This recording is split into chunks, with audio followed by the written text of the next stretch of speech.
30 years of married life, it would seem for such a long period of time spouses should know each other very well, so as not to expect from each other mean betrayal.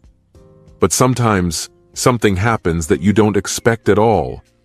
Gentlemen, let's hear the story of one marital infidelity, when betrayal comes from an unexpected direction. Did you know that an average high school romance lasts only 3 weeks?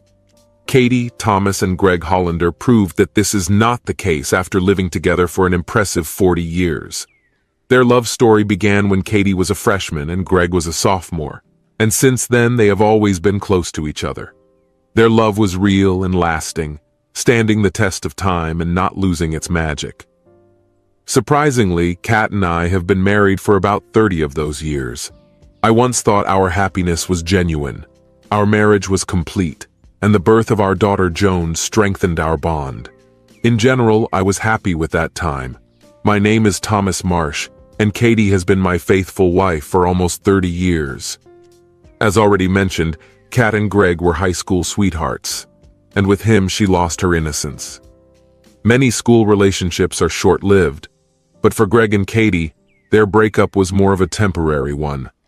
Greg, being a year older than Katie, planned to save up money after graduation to marry her. This is a story my wife often recalled during our marriage. After graduating from high school, Greg and his uncle went to work on a pipeline project in Alaska, which was the beginning of their problems. Shortly after arriving, Greg stopped contacting her, leaving Katie to live out her senior year alone. She dated someone named Sam or Simpson for a while, but her heart was devoted to Greg. Despite Kat's patience, Greg continued to be absent and uncommunicative. Greg seemed content with his job and nomadic lifestyle, believing that Katie was patiently waiting for him to succeed and knock her down after his return. But life continued to move forward, and reality painted a different picture. Katie graduated from university, got her degree, and we met at a party when she was 24 years old. I was 29, I was a little older, but we complemented each other well. I immediately fell in love with her and believed that she had the same feelings for me. Our marriage was normal, except for a slight hitch. 2 days before our wedding, a letter arrived from Greg, who, like a prodigal son returning home, asked Katie to meet him. Kat's mom intervened in time, who convinced her to let Greg go and focus on her future. Despite several tense moments when it seemed that the wedding might be canceled, Kat eventually agreed and became my wife, taking the name Mrs. Katie Marsh. By the time Greg showed up, we had already spent our honeymoon, and it turned out that a broken heart had forced him to join the Marines. After returning from our honeymoon, we started a new life. Kat worked as a nurse, and I got a job as an insurance agent for a well-known company. Although my marriage remained strong, a suspicious situation arose. Greg started texting with Katie, and she responded willingly. When I asked her about it, she became defensive, claiming that he was just an old friend who needed support in a lonely Marine, and she was just trying to raise his morale. I couldn't pretend to be ignorant, because I knew about their frequent communication and her answers. She persisted until the news came that he had married someone from his social circle, which ended their relationship and brought me a sense of relief. Over the next 3 years, she received only 3 Christmas cards from Greg, which marked the end of their communication. It was during this period of silence with Greg that our daughter Joan was born. Taking the newborn in our arms, Katie and I joined forces to create a home and farm for Joan's bright future. Those were really happy times when we took care of and raised our daughter together. As it often happens in life, there was a hitch. One day, Katie received a letter from Greg, and although we never talked about it, I noticed that our stamp consumption had increased. It was obvious that she had resumed communication with him. Despite this, I decided not to pay attention to it, considering that his duty is to defend democracy, and I care about the well-being of my family. If they want to communicate with each other, then it seemed to me that it was their business, regardless of my feelings. After a while, Kat started sharing the details she had learned from Greg. He went through a divorce, but then remarried. He served in combat and received numerous awards for his service. Kat talked enthusiastically about her former Marine. Although it was hard for me to see that she was still talking about him, I hoped that one day she would put it in the past and focus on our family. Unfortunately, this long-awaited day never came. Greg devoted 3 decades to serving in the Marine Corps, survived 3 marriages and divorces, and amassed a collection of medals that could rival even General Patton's collection. With a sense of disappointment, I realized that if Greg had become more charismatic to my wife over time, then I had simply aged and become more routine. The only consolation for me was the hope that Greg had moved away from us after he was fired. Unfortunately, this wish did not come true, and now we find ourselves in this situation. Our daughter Joan has grown into a mature girl and is happily married to Frank Campbell. The exciting news is that they are expecting their first child. When I turn 60, I look forward to 65 so that I can retire and spend my remaining years in peace. Katie is still as beautiful as ever and is able to make my heart beat faster. I never imagined that my quiet life would be disrupted. When I returned home on Thursday, I was surprised to find that Kat looked absolutely flawless.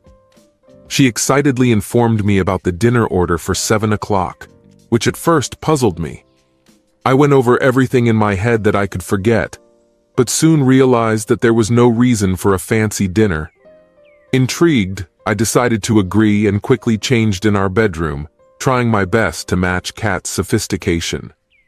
Dinner turned out to be amazing, and even though the restaurant was buzzing around us, I couldn't help feeling that Kat had something more on her mind than just enjoying a delicious meal. When we finished eating, I casually told her, "Kat, now is the time to tell me what you wanted. I promise I won't make a scene. I'm in a good mood." One of my oddities is that I never lose my temper in public, a habit I picked up from working in the insurance industry. Kat knew this about me, so when she needed to say something difficult, she always chose a public place for it. Tonight I realized that something was bothering her just by looking at her expression. I felt terrified, sure that she would ruin my evening. Finally, with concern, she shared the news. "Tom, I think you should know that Greg is back." Suddenly I felt sick, but I knew it wasn't because of the food. I glanced at her, waiting for details, but Kat was just looking at me thoughtfully. Finally, I broke the awkward silence. "When you say he's back, do you mean he's back on vacation?" She shook her head and whispered softly, "Tom, he's not on vacation. He was discharged from the army and he bought a house 2 streets away from us," she said. Feeling the panic building in me, I quickly interrupted her. "And he's going to live there with his 3rd wife?" She shook her head cautiously and replied, "No, he's divorced again. Because of her, he had to lose part of his pension." Trying to contain my anger, I muttered, "Damn, this is too much." Nearby, the diners looked at me in surprise. I was swearing not because Greg lost part of his pension because of his ex-wife, but because he moved closer to us, and I was interested to find out about the reasons. I became more confident and asked Katie, "Have you met Greg?" The look on her face told me everything I wanted to know. She didn't even answer when I asked how and when it happened. When she finally spoke, she looked a little depressed and said, "Greg came to us yesterday and informed us that we are now neighbors." My heart was pounding as I continued the interrogation, gripped by fear of what I might find out. "Did you sleep with him, Kat?" Her face betrayed the truth even before she said those words. "Yes, Tom, but it's not what you think." I stared into her eyes, feeling a surge of anger. "So my faithful wife admits that she slept with another man. Now tell me why it's not what I think it is." She tried to justify herself. "I did it because he needed me, Tom. He looked so lost when he came to me. He was worried about the divorce and turned to me for help. Trying to support him, I couldn't ignore my conflicting feelings. I love you, Tom, but I also understand that I still have feelings for Greg." That's how the truth was revealed. My wife was with Greg, using his post-traumatic stress disorder and their divorce to get back into her heart and into her bed. I looked into her eyes. My voice was firm and determined. "Okay, Kat, the damage is done. We can sort this out and move on, But you can't go back to him. Do you understand? Tears welled up in her eyes as she said softly but decisively, I can't make you that promise, Tom. I have feelings for him, and he needs me more than you do. To hear these words, especially in a crowded restaurant, was a surprise to me. I asked for the bill. As we drove home, I couldn't resist bringing up the subject again. Kat, how can you continue to be with him when you have a husband? Have you forgotten about the vow we made to each other almost 3 decades ago, promising to leave everyone else? Tears streamed down her face as she confessed through sobs. I'm sorry, Tom, but he needs me. We found each other again, and I can't stand the thought of losing him or you. I didn't know what to say or how to get her to give up on him. Disappointed, I said, What do you suggest? Shall we take turns dividing you up? Will he be with you on New Year's Eve and I will be with you on Christmas? I tried to reason with her. You can't have 2 men, Kat. Her tears dried and she looked at me curiously. Can we take a break, Tom? I felt a pang of embarrassment. What do you mean, Kat? She turned the conversation to something else. Do you remember 18 years ago when you took a year off to get your master's degree? You did what was necessary and then you went back to work and everything was fine. I shook my head in disappointment. Kat, how can you equate my education for the benefit of our family and company with your connection with this man, which is currently beneficial only to you two? When I parked the car in the driveway and turned off the engine, Kat reached out and gently stroked my face, her eyes full of love and despair. Tom, she began, I missed my last year of school with Greg, and if I had that time, maybe we wouldn't be in such a predicament today. Please give me this year to fix everything. We'll get rid of Greg together, and I swear I'll be the best wife for you. I just need this chance, Tom. Please. When I listened to her plea, I was overwhelmed by a wave of emotions, sadness, pain, shock, and a deep sense of despair. I had a strong urge to grab Katie by the neck and squeeze until her eyes went dark. But then I remembered the consequences of such actions. I remembered stories about husbands who lost their freedom and possessions in fits of rage. Instead, I said to Katie, okay, if that's what you really want. But know that I don't approve of it. And I don't want to see or hear from you for the next year. Understand that after that you may have no one to return to. I hoped that by setting strict conditions for her vacation, I could temper her enthusiasm. Nevertheless, it was obvious that my efforts had been in vain. She didn't seem to pay attention to my words and even agreed with them. Kissing me on the cheek, she thanked me and promised that I would not regret it. I shook my head and told her it was too late. She wanted intimacy that night, but I chose to ignore her. The very thought of her being with Greg made me sick, and I couldn't think about being physically intimate with her. I took a pillow and told her that I would sleep in the guest room, noticing the resentment in her eyes. Part of me was secretly glad, hoping she'd change her mind. When I woke up the next morning, I hoped that the previous night had been just a one-time thing, and that Kat would change her mind in daylight. To my disappointment, this did not happen. When I entered the kitchen, I saw that she was happily preparing breakfast, as if she had just won the lottery. She smiled at me and pointed to the calendar on the wall, where today's date was circled in bold black marker, the 6th of June. Sitting at the table, I couldn't help but think about the irony of the situation. In the year 1944, a great many brave soldiers fought to free Europe from tyranny, and I'm losing my wife to some oppressor. Katie served me breakfast with a smile. She reassured me by saying, I know you're worried, but I'll be back in a year and I'll be completely devoted to you. I just need time to figure things out, and I promise you won't regret it. Her smile was full of satisfaction as she looked at me, and then she spoke. I called Greg this morning while you were still asleep and told him that you approved of my vacation. He'll pick me up in an hour. When she spoke, my heart was heavy, but I knew I had to give her one last chance. Kat, you don't have to do this. Please take the time to think about it. You can't be sure that you can get rid of him in a year. Focus on freeing yourself from his power and working to rebuild our marriage, I begged her. I'm asking you not to take any chances and destroy what we have." She smiled smugly at me and said softly, "Tom, I appreciate the love you've shown by giving me this time. Trust me, I know what I'm doing. Our marriage will be stronger when I return. And now I have to finish packing, darling, so finish your breakfast."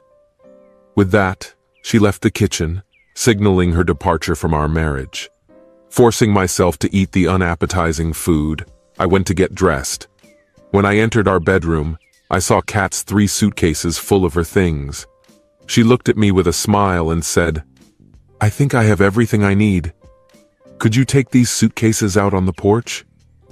I stood there, not knowing what to say.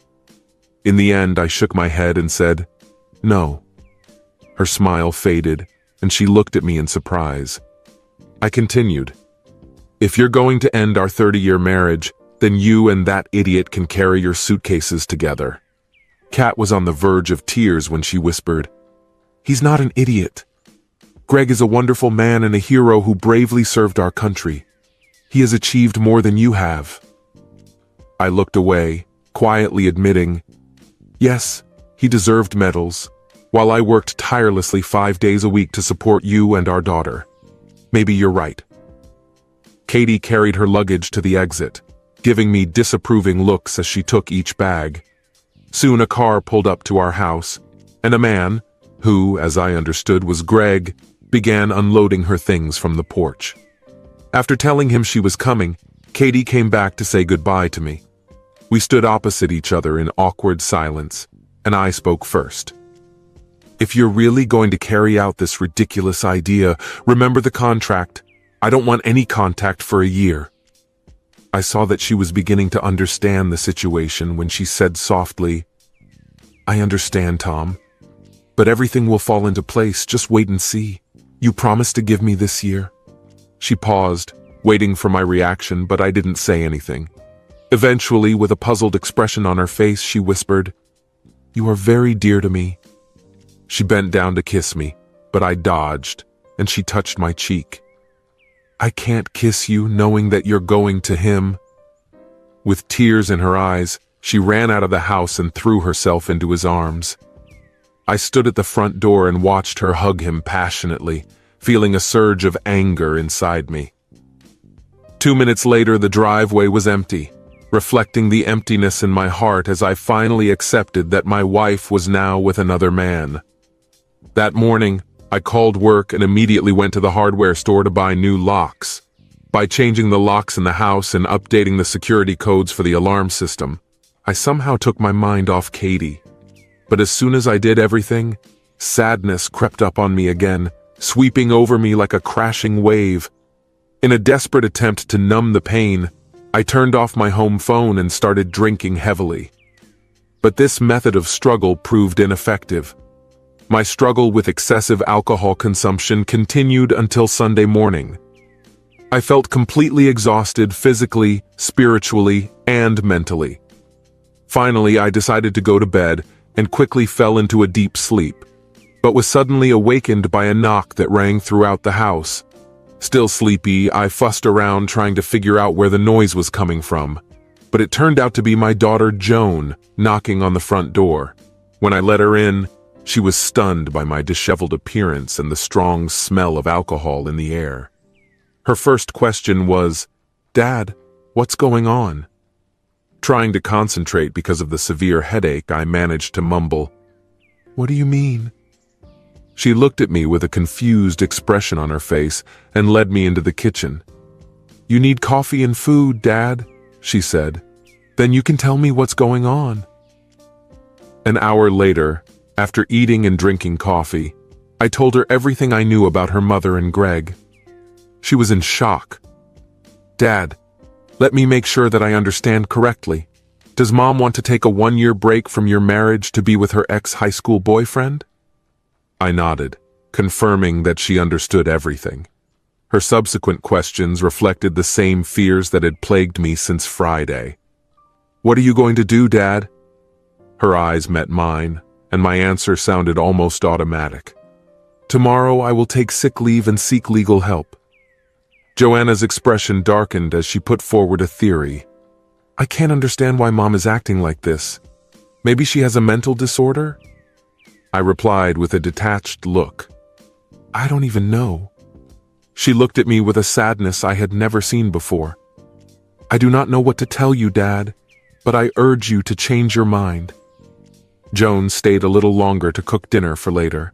When she left, she kissed me and apologized. Before she left, I asked her, "Why did you come here today?" She looked into my eyes and replied, "My mom called me and told me to check on you, but she didn't tell me why." I nodded, pretending to understand. "Okay, thanks. Please drive carefully, dear." I had a meeting with my lawyer on Monday. My intuition about Katie turned out to be correct. Despite the fact that the divorce was leaning in my favor due to the resistance of my wife, who did not allow her to claim half of my pension, there were unresolved issues with the common property. Now I believe that moving away from Katie will help resolve these issues. The next 3 weeks flew by, and I was surprised at how well I adjusted to being alone. The positive thing was that I felt that the burden of responsibility for someone else was lifted from my shoulders, although there were drawbacks to being alone when waking up and going to bed. I didn't hear from Katie until mid-July. One Saturday, I decided to go to Flynn's, a trendy tavern in our city, and while sitting at the bar, I noticed that they were walking hand in hand, looking like teenagers in love. Their love for each other was so obvious that they seemed completely unaware of my presence. Watching them, I couldn't help but notice Greg's trim and somewhat attractive appearance, which made it clear why Katie was so attached to him. He seemed to have a strong influence on her, and she obediently followed his wishes. While he was talking, she was listening intently.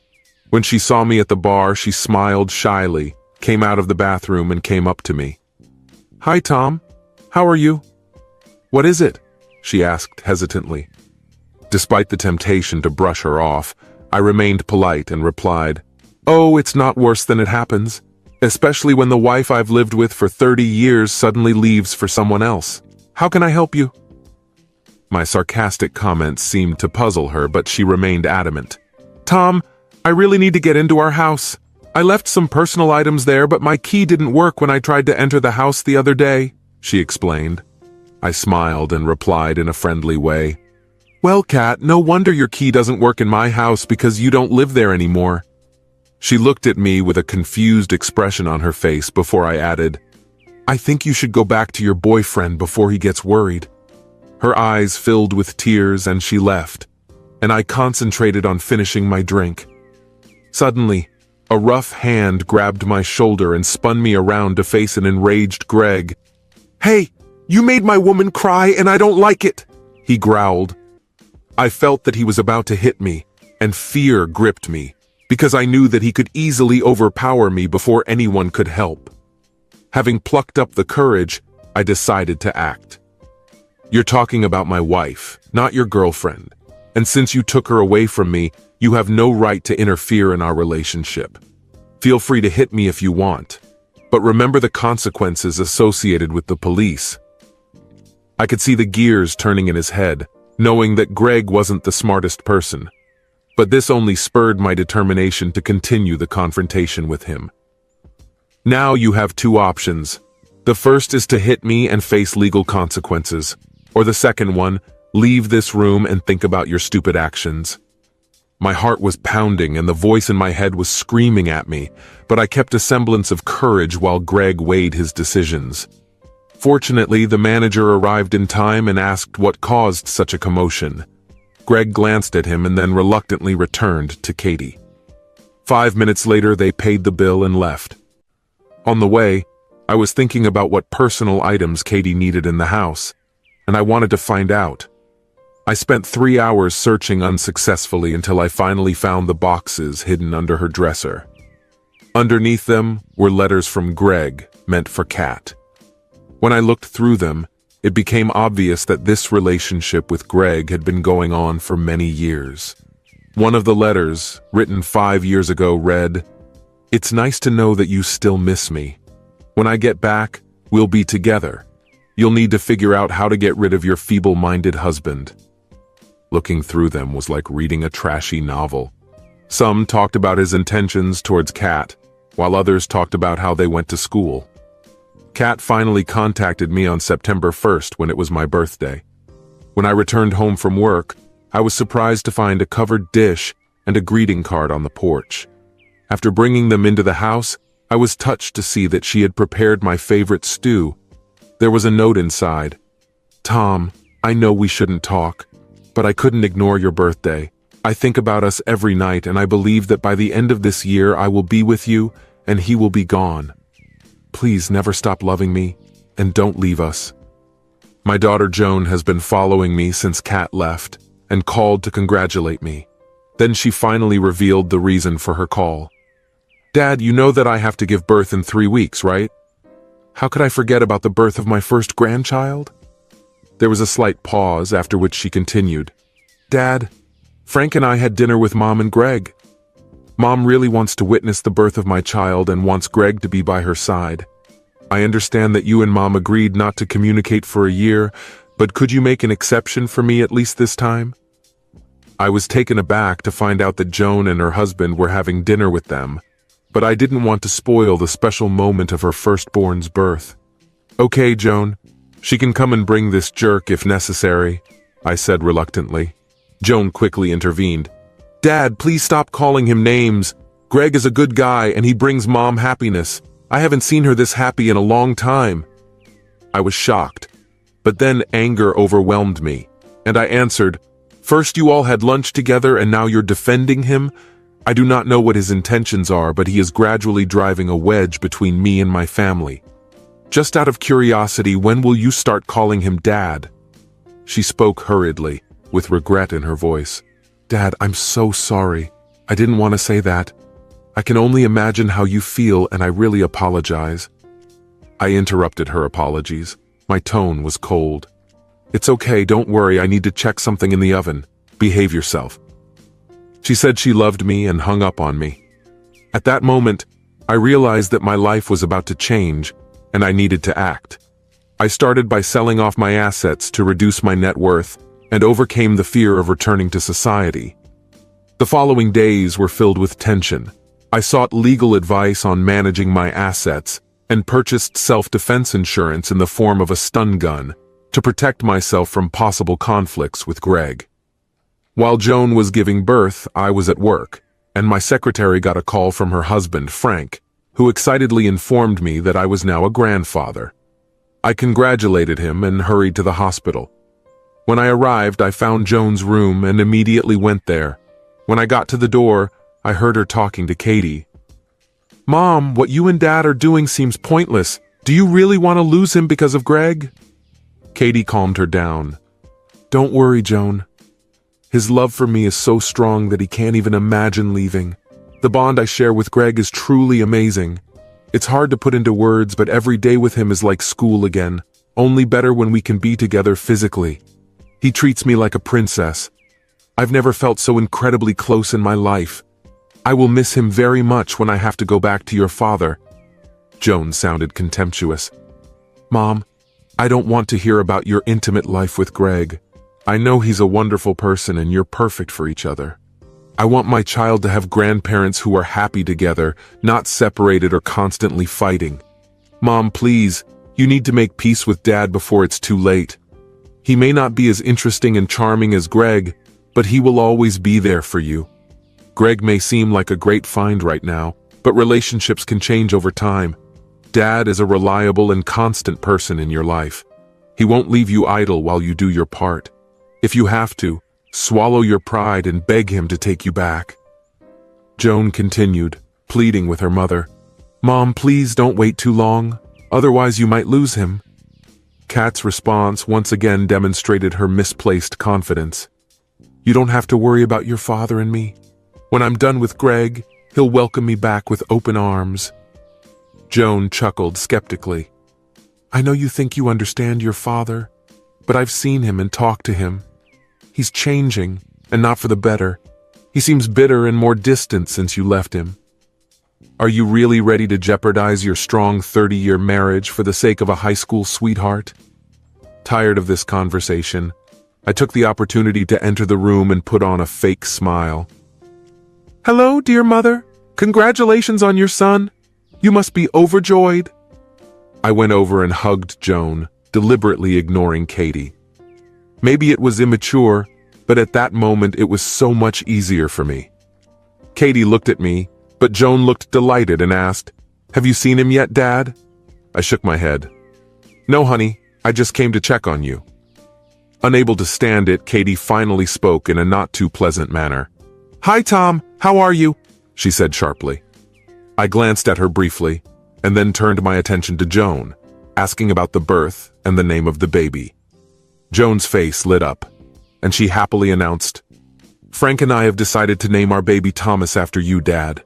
Upon hearing this, Katie quietly left, saying that she was going to go see the baby. When she left, I took Joan's hands and spoke. "Joan, I don't think your mom and I will make up," I said. My words seemed to make a strong impression on her. "No, Dad, I don't believe that," she insisted. "She'll come to her senses and come home." Tears filled my eyes when I spoke again. "Darling, I realized that I was never enough for your mother. Something's going to happen soon," I said. Shock and disbelief showed on Joan's face. "What?" "What is it exactly?" "What is it?" she asked. I forced myself to smile sadly. "I will start the divorce process soon after I have settled some things." Her eyes filled with tears as she spoke. "Dad," she began, "I offered to ask Mom to beg you to forgive her, but it's too late now, isn't it?" I silently agreed with her. "Yes, I can't forgive her betrayal. Please don't tell her anything yet." She nodded and pulled me to her for a kiss. We continued the conversation, carefully avoiding the topic of Katie and her lover. Promising to return the next day, I left her. When I entered the children's sector, I saw my grandson surrounded by many other kids. I was delighted with how small and precious he looked, and appreciated the beauty of the moment. Frank came up to me with a smile and stood between Katie, Greg, and me. "Here, Dad, have a smoke to celebrate," he said. I gratefully accepted the cigar, put it in my pocket, and patted Frank on the back. "I'll save it for later, son. Thank you." The sight of my wife and her lover holding hands like teenagers haunted me. "Listen, Frank, I'll come tomorrow when there are fewer people around and the air is cleaner, if you know what I mean," I said. Frank smiled knowingly. "I understand everything, Dad. I don't blame you for anything." When I was about to leave, Kat said softly, "Wow, Tom. I can't believe that just yesterday we brought our baby home and now our baby has her own baby. Time really flies too fast." I looked at her, still holding hands with Greg, and silently left the room. She looked confused when I left. October came, which turned out to be the best month since Katie left. I went to Vegas with a plan to gamble and lose to reduce our total assets. But the main event of the trip was a meeting with Miranda, a woman in her 50s, who surprised me with her profession and charm. She explained that many men are attracted to older women, and in my case she was absolutely right.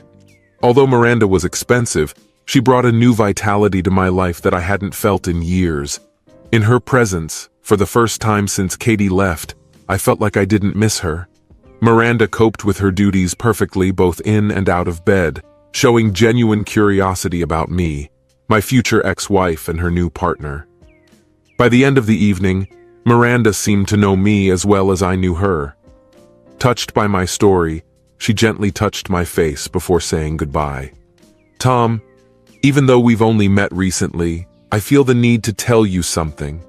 You are a really good person, a quality that is difficult to find in my experience with numerous men. I can only count a few people that I really like and respect, and you are one of them. Your wife may not realize what she's losing, but don't let her behavior and choices change your character. If you ever come back to the city, please contact me. I will be glad to see you again." After returning from a trip to Vegas, I found myself feeling even more confused than before. Reflecting on our conversations, I began to realize that Miranda was right. Despite the fact that Katie has been a faithful wife and mother for a long time, I could not get rid of the desire for revenge. I was determined not to let this marriage destroy me. As soon as I got back, I told my lawyer to start preparing the divorce papers. I also decided to take a deeper look at Greg Hollander's biography. On the advice of a lawyer, I decided to hire a firm that will carefully study his biography from school to the present day. Despite the high cost of the firm's services, I did not hesitate to take up the investigation, because I knew that half of the costs would be covered by Katie's share. Given the firm's reputation for thorough investigation, I was confident that they would provide all the necessary information before the trial. In addition, I suggested to my boss the idea of transferring to one of the branches of our company. Although my boss was surprised by my sudden interest in moving, he promised to explore the possibility and keep me informed. Thanksgiving was coming up, and I knew I was going to have to face it soon. Joan called me a week before the holiday and asked me to join them for dinner. When I asked if her mother and her lover would be there, she reluctantly confirmed that they would be. I politely declined and ended the conversation. To my surprise, Frank then contacted me. He called my office and asked for a meeting. We agreed to meet at one of the bars in the city center for a drink. I couldn't help but notice that Frank looked worried that evening. After exchanging greetings, I ordered us both a double whiskey and sat back to listen to Frank talk about what was going on with my wife and daughter. "Dad, you won't believe it," he began. "They can't stop talking about him. It's like he's the star of a beer commercial or something." I was amazed by his frankness and began to guess why he was trying to convince me to attend Thanksgiving. I needed to know more, so I asked, "So, Frank, are you saying that you don't approve of Mr. Hollander?" Frank's eyes filled with anger as he replied, "Dad, this man is arrogant, self-centered, and selfish. He's so self-absorbed that I don't see a place for Katie in him." When he realized his sudden outburst, his expression changed to one of regret, and he hurriedly retreated. "I'm sorry, Dad, I didn't mean to be rude," he said. Smiling, I reassured him. "Don't worry, son, I'm not offended. But when did you start calling her Katie instead of Mom?" I asked. "You looked depressed when she left," he continued. "Since then, I have completely lost respect for her," he admitted. "Why did her leaving affect you so much?"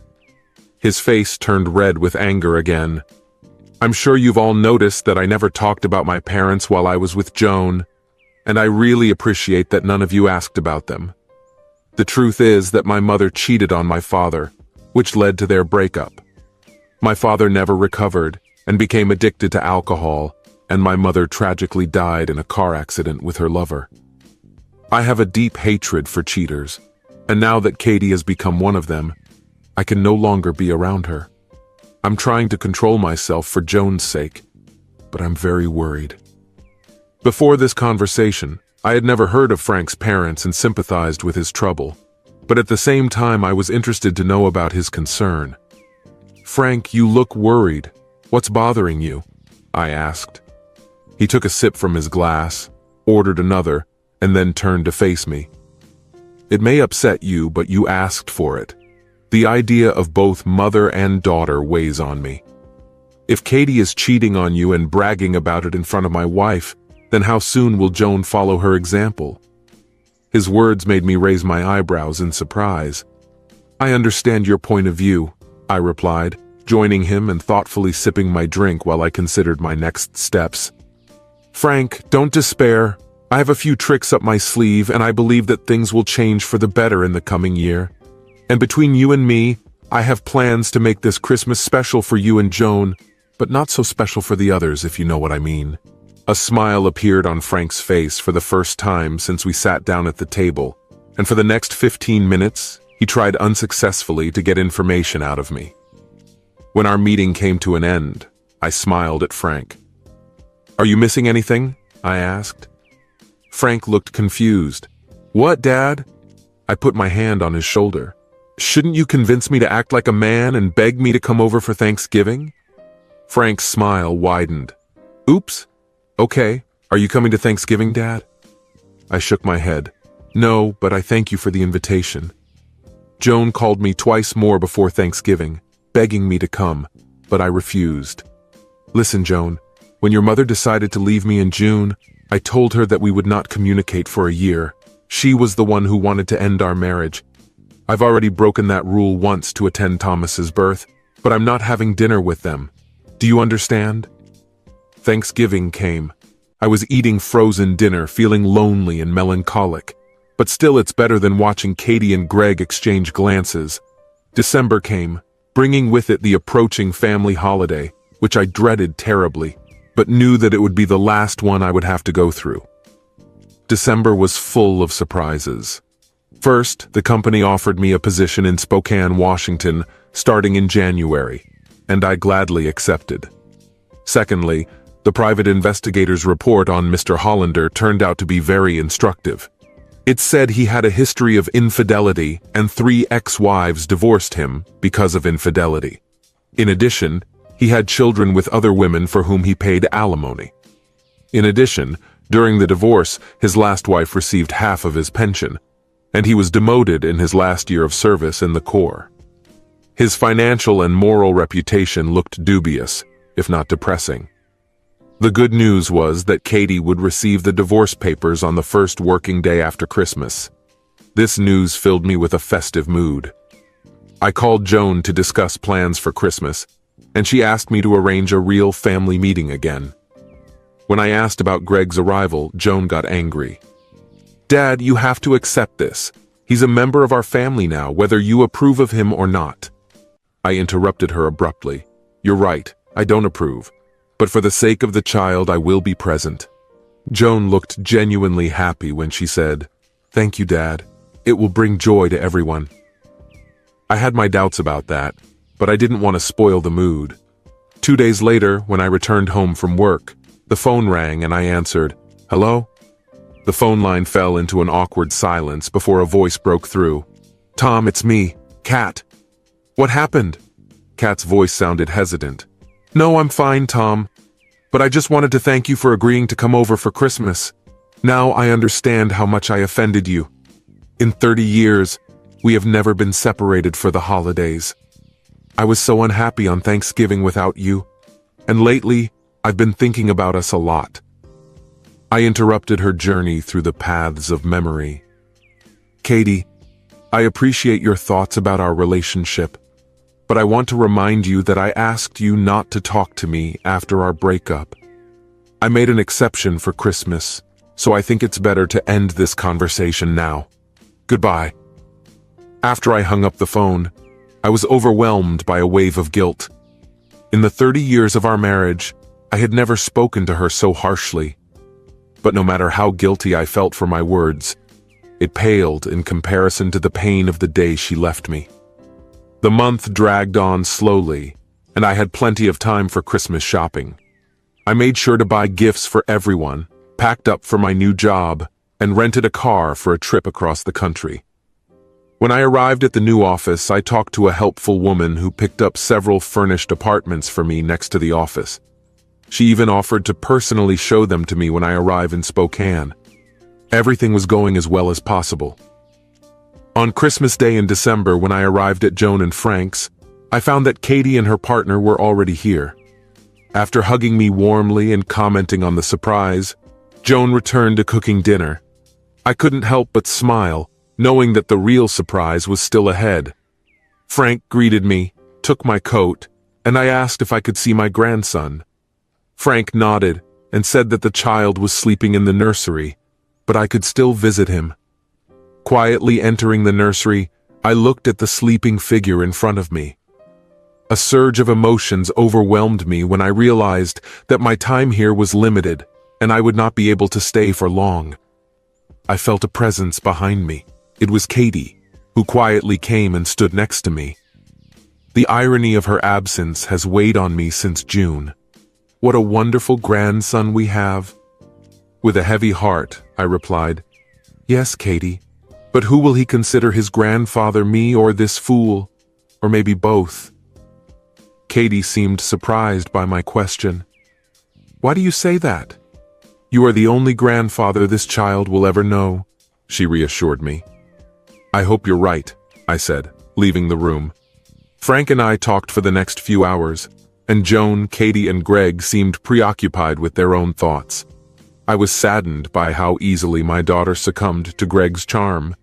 Frank looked no less displeased, but I comforted him and promised to change the situation this evening.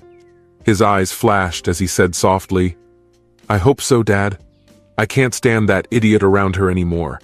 At this rate, he will soon get closer to Joan." When dinner arrived, the food was delicious, but the atmosphere lacked warmth.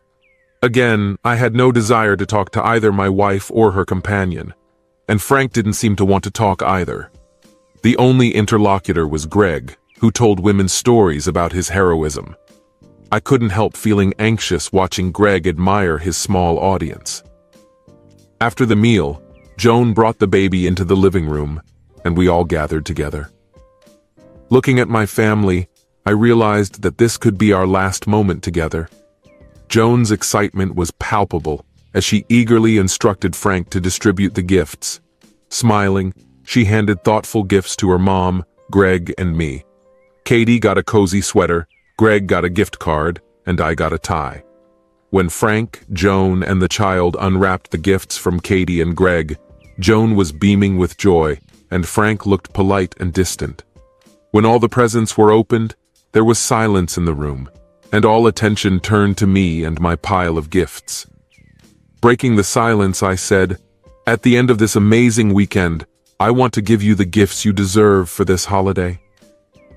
Standing up, I picked up the package I had brought with me and handed Frank and Joan a large envelope wrapped in colorful paper. Joan excitedly opened the bag while Frank looked at her. Her joyful exclamation filled the room when she saw the contents of the envelope. Joan quickly said, "Mom, Dad gave us your house without a mortgage. We will finally be able to move out of this rented accommodation. Isn't that wonderful?" Katie's face showed concern as she turned to me and asked, "Why did you make that decision, Tom? Where are we going to live?" I gave her a determined look, trying to express my emotions. "Don't worry, Katie. I've thought of everything, and this is for you." I watched her excitement when she opened the package and found a bracelet inside. When she took the bracelet out of the box, her expression changed to one of surprise, and I offered it to her. "Look at the inscription. I personally wrote it." I noticed that Greg was unhappy with the gift, so Katie turned the bracelet over and found the inscription, "Thank you for the best 30 years of my life, Tom." Greg frowned, and Katie looked confused. "Tom, thank you very much, it's wonderful. But you forgot to write 'with love,'" she said. I smiled back. "I haven't forgotten, Katie. I made a conscious decision not to cheat on you. Over time, my feelings for you have weakened. You will receive the divorce papers on Monday." Joan sighed as Katie's expression turned to shock and sadness. Pointing to the postcard on the table, I added, "I tried to express appreciation for the good times we had together and for our daughter. I also attached a check for half of our liquid assets. Although it's not much, $195 have been spent during your absence. The house is meant for my daughter after you left our marriage." Turning to Greg, I felt the storm coming. "This gift is for you too," I said, handing Katie another envelope. When she opened it, she seemed shocked to find in it detailed information about what her lover had been doing after their breakup at school. "I think you'll be intrigued by this." Before I could finish, Greg exploded in anger and started threatening me. "I will destroy you, despicable creature," I shouted to Greg as I watched him collapse to the ground after my taser hit him with a loud thud. Joan and Katie got to their feet, and I tasered Greg twice more. Approaching him, I mockingly said, "Do you feel the agony? It's nothing compared to the pain of losing the woman I've loved for 3 decades to someone as vile as you." Katie sobbed, as if her world was collapsing around her, and I turned to her.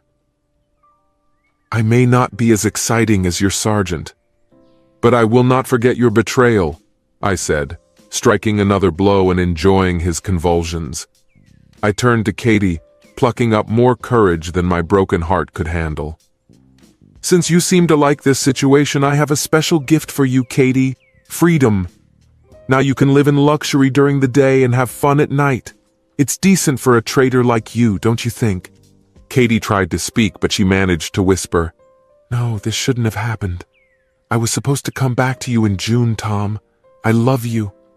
Joan hurried to comfort her, and I took one last look at Greg before Frank nervously intervened. "Dad, you don't have to do this again. You can ruin him," he warned. Standing over the defeated enemy, I looked at the two women who meant everything to me. "I'm going to go. Thank you for a wonderful day and a wonderful life. Most likely, we will not see each other again. Perhaps never." Both women were silent, looking at me as if I were a stranger. Frank handed me the coat with a smug smile. As I was about to leave, I turned to my daughter, who for the first time looked at me with fear in her eyes. "Joan, remember this moment. If you continue on the same path as your mother, you will face the same difficulties as she did. You will lose everything: your husband, your home, your possessions, and the love of your life." I went over to little Tom's crib, gently touched his cheek, and whispered, "Maybe we'll meet again someday, but I doubt it." With a smile on my face, I headed for the door and wished them, "Happy New Year to everyone." As I walked to my car, I imagined how shocked I was that the women had left and Greg had come to his senses. I distinctly heard a desperate voice shouting, "No, this can't be happening to me." I started the engine and thought about the upcoming trip to Spokane via Vegas, looking forward to seeing Miranda again. As I was pulling out of the driveway, Frank appeared in the window, smiling and waving. I reciprocated his feelings, and then went to a new life in the West. A year has passed since I left, and Katie's life has changed dramatically. Greg, like his future wives, left Katie and disappeared. Kit had nowhere to go. She desperately asked Joan and Frank to give her shelter in their house, but Frank was categorically against it. He didn't want Katie to be a bad influence on his family.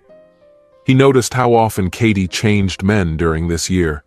There were even rumors that Katie was engaged in intimacy in the toilet of the bra with the first person she met. I often talk on the phone with Frank. He replaced my family for me because only he understood how much pain Katie and Joan caused me. He said that when Katie had nowhere to go, she had to rent a small apartment. One day Katie came to the house of Frank and Joan in a state of drunkenness. But it was not intoxication from alcohol. Katie demanded to see her grandson. But when Joan realized what her mother had turned into, she drove her away and said she no longer wanted to see Katie. Since then, nothing is known about Katie, and no one knows if she is alive or not. I hope she's learned her lesson for the rest of her life. On a whim, I decided to run from the office to the house, a distance of about 2 miles. I received some unfinished work materials, which upset me, so I quickly changed into more comfortable clothes and went for an impromptu run. I changed out of jeans and a work shirt for shorts, a t-shirt and sneakers, put on sunglasses and a headband, and then hit the road. My goal was to pick up several newspapers from home, about 20 pages in total. As I approached my house, which was about half a mile away, I noticed a man 200 yards ahead of me. It seemed strange to me because this path usually led only to my house and was rarely used by other people. The path ended at a cliff that led to the back of my house, and it was possible to assume that the man standing in front of me was heading straight for him.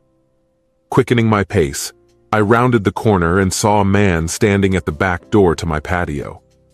I watched in disbelief as he easily opened the unlocked door. As I stopped to think about what I had just witnessed, I remembered that my wife Alice was working at home that day. Without hesitation, I hurried to the door, but found it locked. With a sense of urgency, I took out the key and quickly unlocked the door. I quietly opened the door to the patio and looked inside. The kitchen where Alice usually worked was empty, except for scattered documents and a laptop on the table. A faint noise coming from above caught my attention. I carefully picked up the baton I was holding at the entrance from the dining room to the kitchen. It resembled those used by government officials. This baton once belonged to my grandfather when he worked as a patrol policeman. It was a symbol of protection, but for me it also held memories of the man I idolized as a child. Holding the baton in my hand, I silently headed upstairs. The carpeted floor muffled my footsteps, allowing me to approach the closed door of the master bedroom, from where muffled sounds came. I hesitated for a moment, deciding that they were intimate in nature. Taking a deep breath, I took hold of the door handle and slowly pushed it open. When I entered the room, I was shocked to find the clothes of a runner scattered on the floor, who was going to climb on top of my completely undressed wife. Without hesitation, I went to the bed and hit the guy on the ass with a baton, causing a loud slap. He cried out in pain and quickly moved away from Alice. She stared at me with wide eyes, arms, legs, and eyes outstretched. She shouted something, and I realized that this guy was actually her boss, Simon Green. He quickly got off the bed and stood up, looking confused and taken by surprise. "Stop it," I stuttered. "I was invited," Simon said. I looked at Alice, but she was silent. Simon, towering over me and radiating confidence, warned, "You better put this back, otherwise I'll take it from you and kick your ass." He was older and bigger than me. He was in his 40s and I was in my 30s. There were rumors that he was proficient in martial arts. Standing naked in my bedroom with pale skin, he was waiting for me as a stranger, and I was waiting for him. He didn't know that I spent a lot of time playing tennis and have impressive backhand skills. When I smiled at him, it should have caused a violent reaction in him. With a roar like a wild beast, he charged at me from about 6 feet away. I swiftly delivered a powerful blow to his face, catching him off guard as he did not have time to react. The blow landed not on his cheek, but on the right side of his forehead, perhaps because he tried to dodge my blow by slightly tilting his head down. Therefore, the baton hit him in the forehead, causing him to collapse like a bag of bricks. He remained motionless while I looked down at him. Glancing at Alice, I noticed that she was about to start to freeze. Her eyes were glazed, and saliva was running down her chin. My gaze wandered around the room and stopped at the mobile phone lying on the dresser and pointing the screen at the bed. It became obvious that this man had recorded everything that was happening. I picked up the phone, unlocked it, and looked at the call log, and he dialed 911. "What happened to you?" "My name is Tim Jenkins. I'm at my house at 12 Arbor Circle. This man was in my house in my bedroom. When he attacked me, I hit him. I believe he is seriously injured and needs immediate medical attention. Besides, my wife is here and I think she's here, I don't know, under the influence of drugs or something like that. She's conscious, but she's not responding." "Sir, help is on its way to you. If you are armed, we ask you to put down your weapon. Our team will approach your home with caution for the sake of everyone's safety. We are grateful for your cooperation. I'll be waiting for them in the front yard." When I heard the sirens, I quickly went downstairs, keeping the phone line open. Putting the baton on the sofa, I went outside and stood in the yard with my hands on my hips. When a police car pulled up, followed by an ambulance, I saw 2 policemen get out of it, a man and a woman. They got out of the car, but did not take out their weapons. The woman, who expected to see a higher rank, asked, "Are you Mr. Jenkins?" "Yes, they're up there." "Show us out." I turned around and went back into the house. The officers followed me. I led them to the bedroom door and stepped aside. The door was open. Alice was lying on the bed. She was staring into space. Green didn't move, and it was noticeable. The female officer knelt down next to Green and checked his pulse. Instructing another officer to call an ambulance, she turned her attention to Alice. "Ma'am, are you okay? What happened? What is it?" she asked, but got no answer. The doctors arrived quickly and began to work decisively on Alice. Soon they were joined by a second group of doctors. Then Police Sergeant Leslie Haddon intervened, who took the robe off the closet door and helped Alice put it on. After escorting Alice to the guest bedroom, she motioned for me to follow her. "Go there, but try not to interfere," she instructed me. Following the order, I entered the kitchen and looked around the room. Grabbing Green's cell phone, I transferred the video to a small computer hidden in a desk drawer. After saving the contents of the phone to a separate file, I sent the video to my office by email. Turning off the computer, I left the phone on Alice's desk and watched from the kitchen as the ambulance crew carried Green out of the house. He was quickly loaded into a car and taken away. The policewoman, whom I didn't recognize, directed Alice into the living room, out of my sight. Alice followed her without taking her eyes off the floor. She was wearing a bathrobe and sneakers. Sergeant Haddon entered the kitchen with plainclothes Detective John Dempster, an elderly and slender man. She introduced him to me, even though we already knew each other. I was mainly involved in civil matters. I had been involved in criminal defense for some time when Detective Dempster and I started working on several cases together. He seemed pleasant to me, and we established a good understanding. "Hi, Tim. I'm really sorry about what happened. Do you know the man who was hit?" "Yes, this is my wife's boss, Simon Green," I replied to him. "Do you have any information about where he lives?" "We have his stuff, but no ID," Detective Dempster asked. "I hardly know him, John," I confessed. "As far as I know, he was married, the children were in school, and that was about a year ago." "Do you suspect that he had an intimate relationship with your wife?" "So far, no one has told me anything about it." "Can you explain to me how this situation developed?" I talked about everything, starting with how I decided to go for a run to relieve stress and pick up documents, and ending with a 911 call. I didn't miss a single detail, and I didn't have any motives for doing so. "Did you see Green when you were outside?" "No, I only recognized him when he got out of bed. I ended up kicking his ass. I didn't want to hurt him. I just wanted to protect my wife. He told me to drop the baton, otherwise he would use it to beat me up, so I hit him again when he lunged at me. He even let out a roar before attacking me. I realized that he was trying to intimidate me, and unfortunately he succeeded. Despite my intention to aim lower, he apparently shifted or tilted, as a result of which I missed the target. Despite this, he assured me that his wife was not involved in what was happening, and that they were only checking her for the presence of psychoactive substances. I assumed that as soon as she came to her senses, she would confirm his words. Continuing the conversation, I mentioned that the cell phone belongs to Green, and that there may be a video recording of this meeting on it. "Why is he downstairs?" "I used it to call the rescue service, and then left it open when I went outside to wait." Dempster asked the crime scene technician to open the phone. I asked how Alice was feeling. "I'm not sure," he replied. "Let's go check on her." The sergeant, Dempster, and I entered the living room, where Alice was sitting in the company of a uniformed officer and a medic. Dempster asked the doctor, "What happened to Mrs. Jenkins?"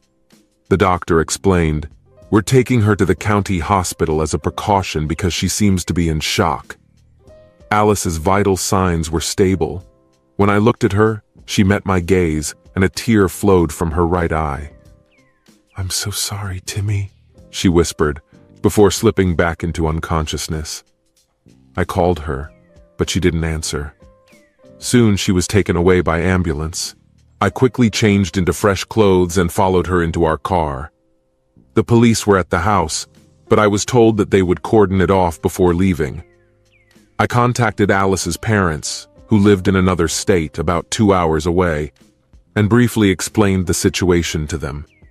I promised to tell them the news from the hospital. Alice and I tied the knot when she was only 21, right after we met in college. At that time, I had almost graduated from law school. Alice quickly found a job at Simon Green's insurance company, where he was one of 3 owners of a large enterprise.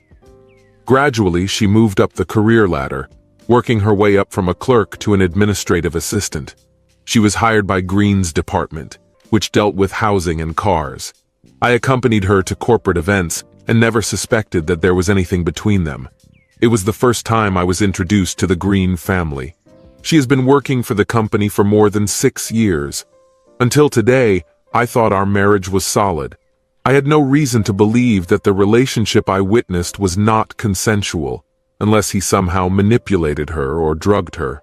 This situation is likely to lead to the breakup of our marriage. I couldn't understand how he could have drugged her given the circumstances.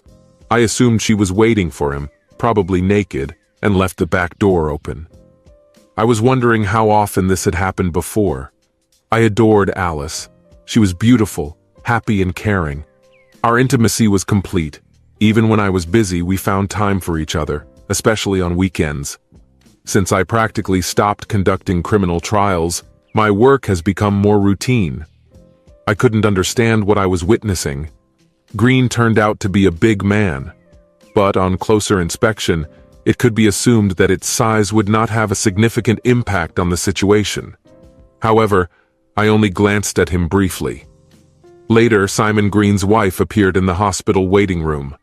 I recognized her, but she didn't seem to recognize me. I left it as it was and asked about Alice. I was allowed to go to the room where she was staying. When she was asleep, I couldn't help but look at her, feeling completely lost. I was trying to come to terms with the fact that she had caused us both such pain. Before making any decisions, I needed to understand what had happened. Suddenly, a beautiful woman in a white robe entered the room. "I'm Dr. Moore and you're her husband?" she said. I nodded silently. "What's wrong with her?" I asked. The doctor explained that she had suffered some kind of mental trauma that led to a shock reaction, which caused her to lose consciousness. She didn't go into a daze. Most likely when she wakes up, she will come to her senses and return to normal life. How soon will she wake up? It can take anywhere from 3 to 4 hours, depending on the dose administered. Thanks, I'll be there, I promise. Good. When she was about to leave, I stopped her. What about Simon Green? How is he doing? Do you know him? No, we just know each other. I probably shouldn't tell you, but he's in a coma right now. He was on medication when he talked about his serious head injury. She left the room. I couldn't stop thinking about Green and began to believe that I was to blame for his condition. But now I'm not sure about that. I contacted Alice's parents and told them about the situation. They were going to come to us, but I convinced them not to do it. Instead, I told them that Alice might have had an intimate relationship with her boss, and that we needed to talk about it. She's been on my mind for the last few months. She seemed to be in a different state, in anxiety. Tim, please give her a chance to clarify everything. I assure you, I will do so. But as expected, it won't change anything. We'll have to wait and see. I tracked down Mrs. Green and found her in the waiting room of the intensive care unit. I went up to her and greeted her. Hello, Mrs. Green. Can I talk to you? Yes. Do you want to say something? She replied. No, ma'am. I'm Tim Jenkins. My wife Alice works for your husband's company. They seem to be in a relationship. The woman was tall, slender, with brown hair, and looked to be about 30 years old. She asked, Together? Yes, they were undressed in my bedroom when I got home this morning. That's the closeness. Oh, so you're the guy who hit him. Yeah, I'm sorry. I'm sorry, but I'm not sorry. The woman admitted this, and mentioned that Simon had been acting strangely lately, which made her think about changing his behavior, for example, that he did not participate in children's sports events as before. He said he was busy with work. I suspect he was busy with your wife. I can't say for sure except for today. But they wasted no time and expected to have a routine. What did the doctors say about his condition? They didn't give a clear answer. He may have surgery soon. I wish you good luck. Will you take the children with you?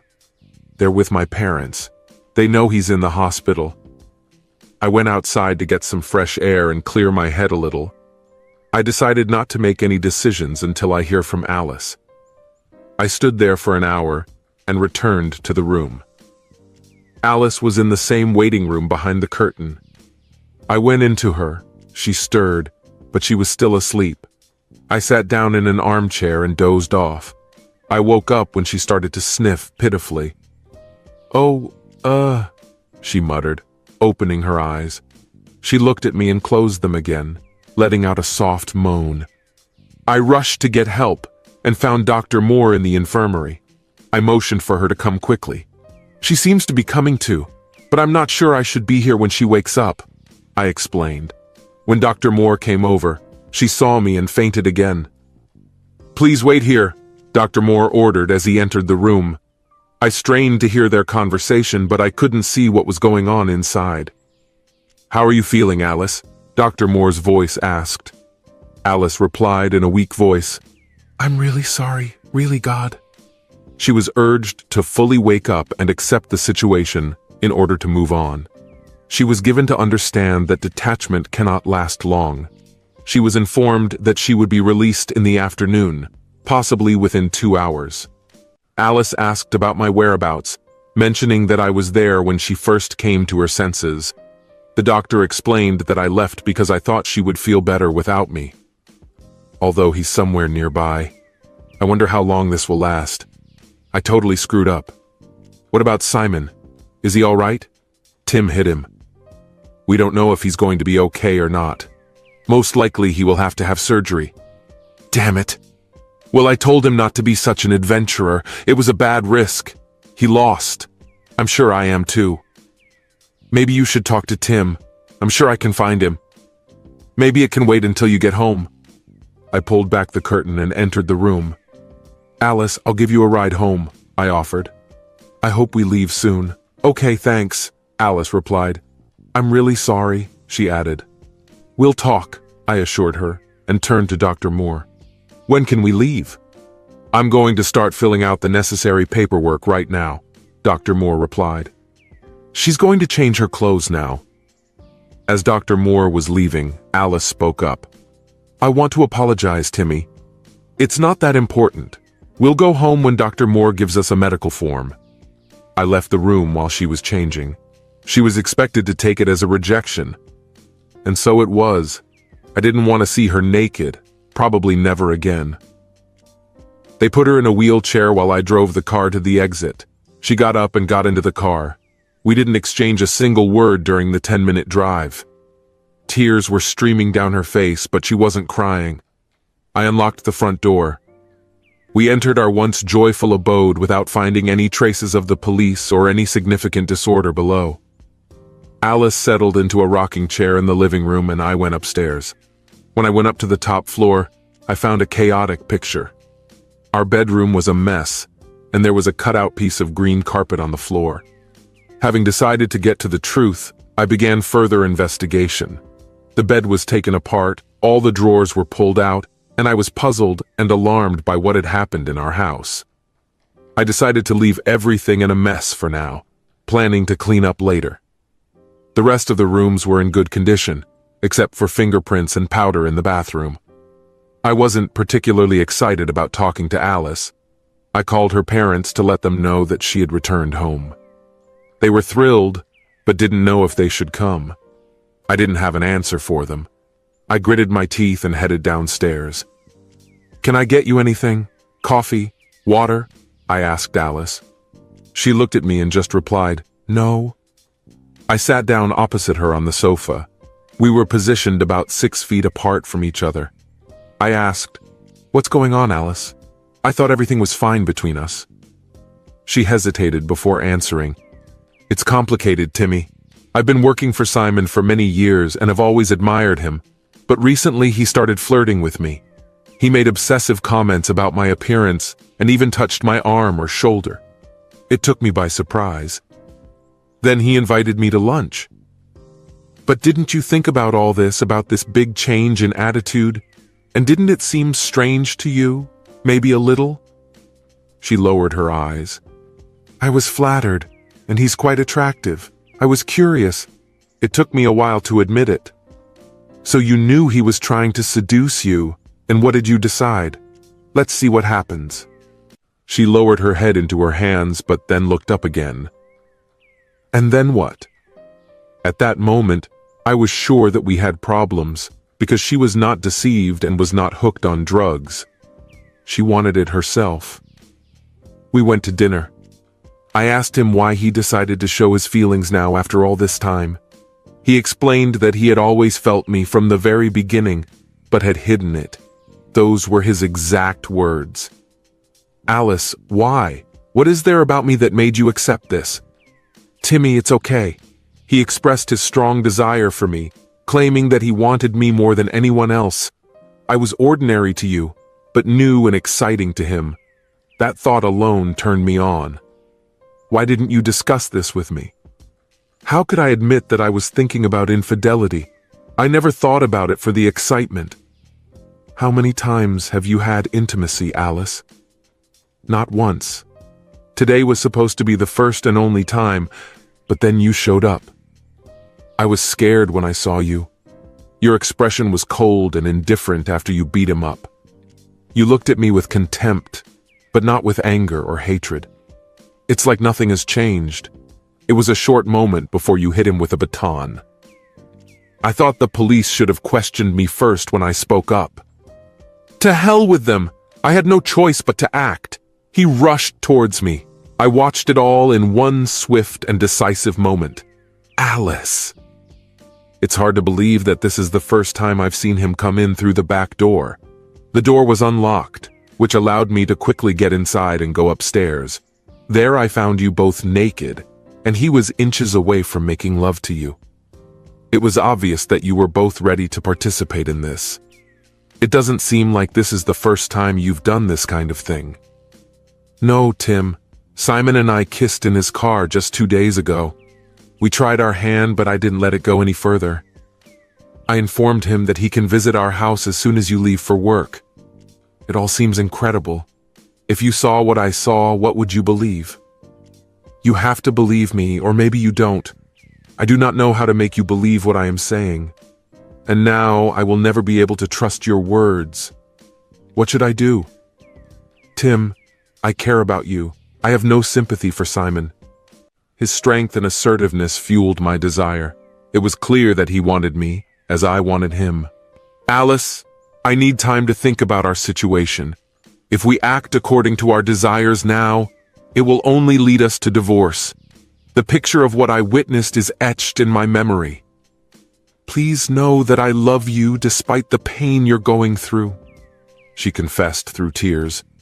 Turning away, I headed upstairs to my home office. Looking through the contents of Green's phone, I found that over the past 2 months, Alice's phone had received a lot of calls, and all of them were evening calls. Green wasn't supposed to call her during office hours. There were also text messages discussing the lunch arrangement, and according to them, they had been meeting for lunch twice a week for the past 5 weeks. Considering that Alice worked from home 3 days a week, it turned out that she met with Green every day when she came to the office. She had lunch with Green. I decided to watch his video. It all started when he followed Alice up the stairs. She was wearing a short robe.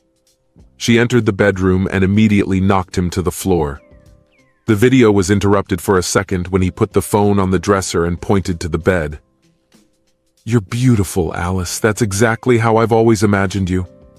Thanks, Cy. She sat down on the bed. He took off his shorts and shirt. He was excited.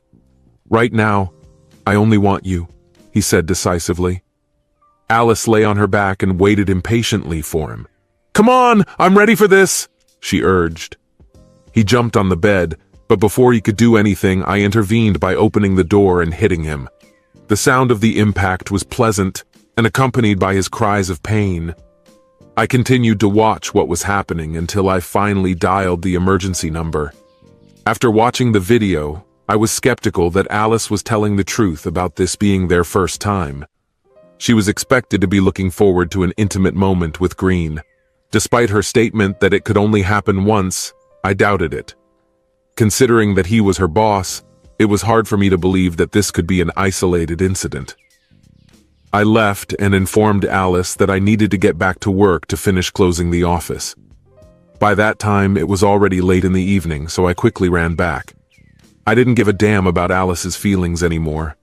Instead of feeling depressed, I was overcome with anger.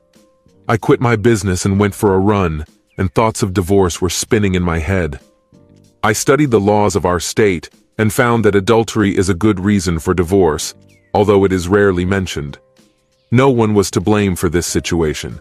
If, after 6 months of separation, we signed an agreement on the division of property, then we could proceed to divorce. But if one of us refused to sign the agreement, the process was delayed, maybe for 18 months. I was unsure whether to end my marriage with Alice, but I was sure that a divorce was necessary.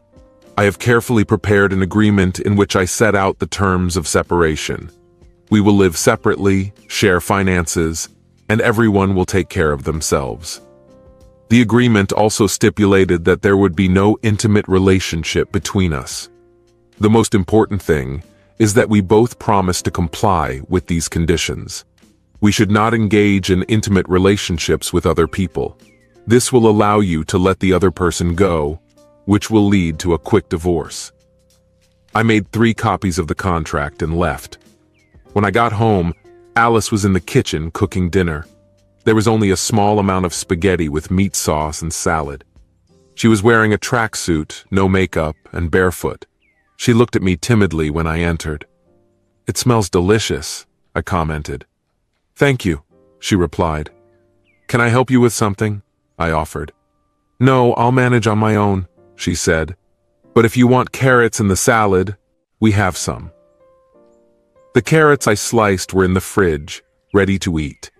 We sat down to eat in silence, each with his own glass of red wine in his hand. After finishing the meal, we put the dishes away together and went into the living room to talk. I noticed that Alice looked scared and followed her inside. She spoke softly, apologizing again. "Tim, I just want to say that I'm really sorry," she said. "It's hard for me to realize how wrong I was. I realized that I should seek help. Everything is fine, but I think it would be better for us to end our relationship. I'll be looking for a place nearby to move in.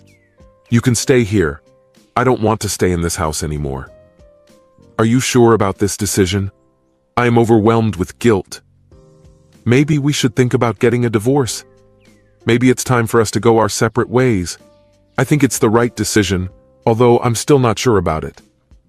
Realizing that I needed to be alone to reflect, I drew up a divorce agreement and gave it to Alice. When she read it, tears welled up in her eyes. She looked up at me and asked if we could postpone the process so that Mom would be with her. I agreed to wait a little longer. Alice then expressed her intention to seek advice, emphasizing the sincerity of her words. "You may be able to attend if the consultant requires your presence." "Maybe. Alice, you are very dear to me, but I feel confused and incredibly angry. It looks like things will never be the same again." "I feel the same way." "What you did changed everything. The person I thought you were wasn't really that person. The fact that you were caught only makes the betrayal worse. You're still the same, but not the one I fell in love with." When Alice started crying, I remained indifferent, unable to comfort her. "The woman I once loved would never behave like that. You're not her. Maybe you look like her in some ways, but I can't be sure.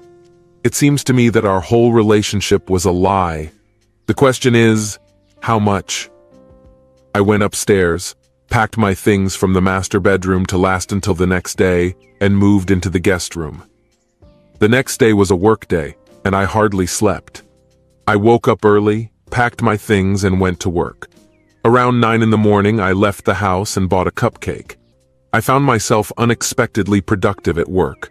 I sent a lot of emails and decrypted notes in the judge's office. Deep in my business, I forgot about Alice for a moment. Perhaps this is the mindset I need to adopt during our breakup. During lunch, I studied the information about apartment rentals and scheduled a viewing of one of them, located just 2 blocks from my workplace, the next morning.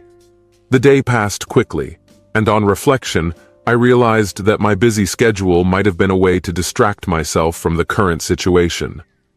I started walking home at about 5:30 p.m. We rented a 3-bedroom house. The lease was due to expire in 2 months. We lived there for 4 years, and this place became practically our home. But now it's not for me anymore.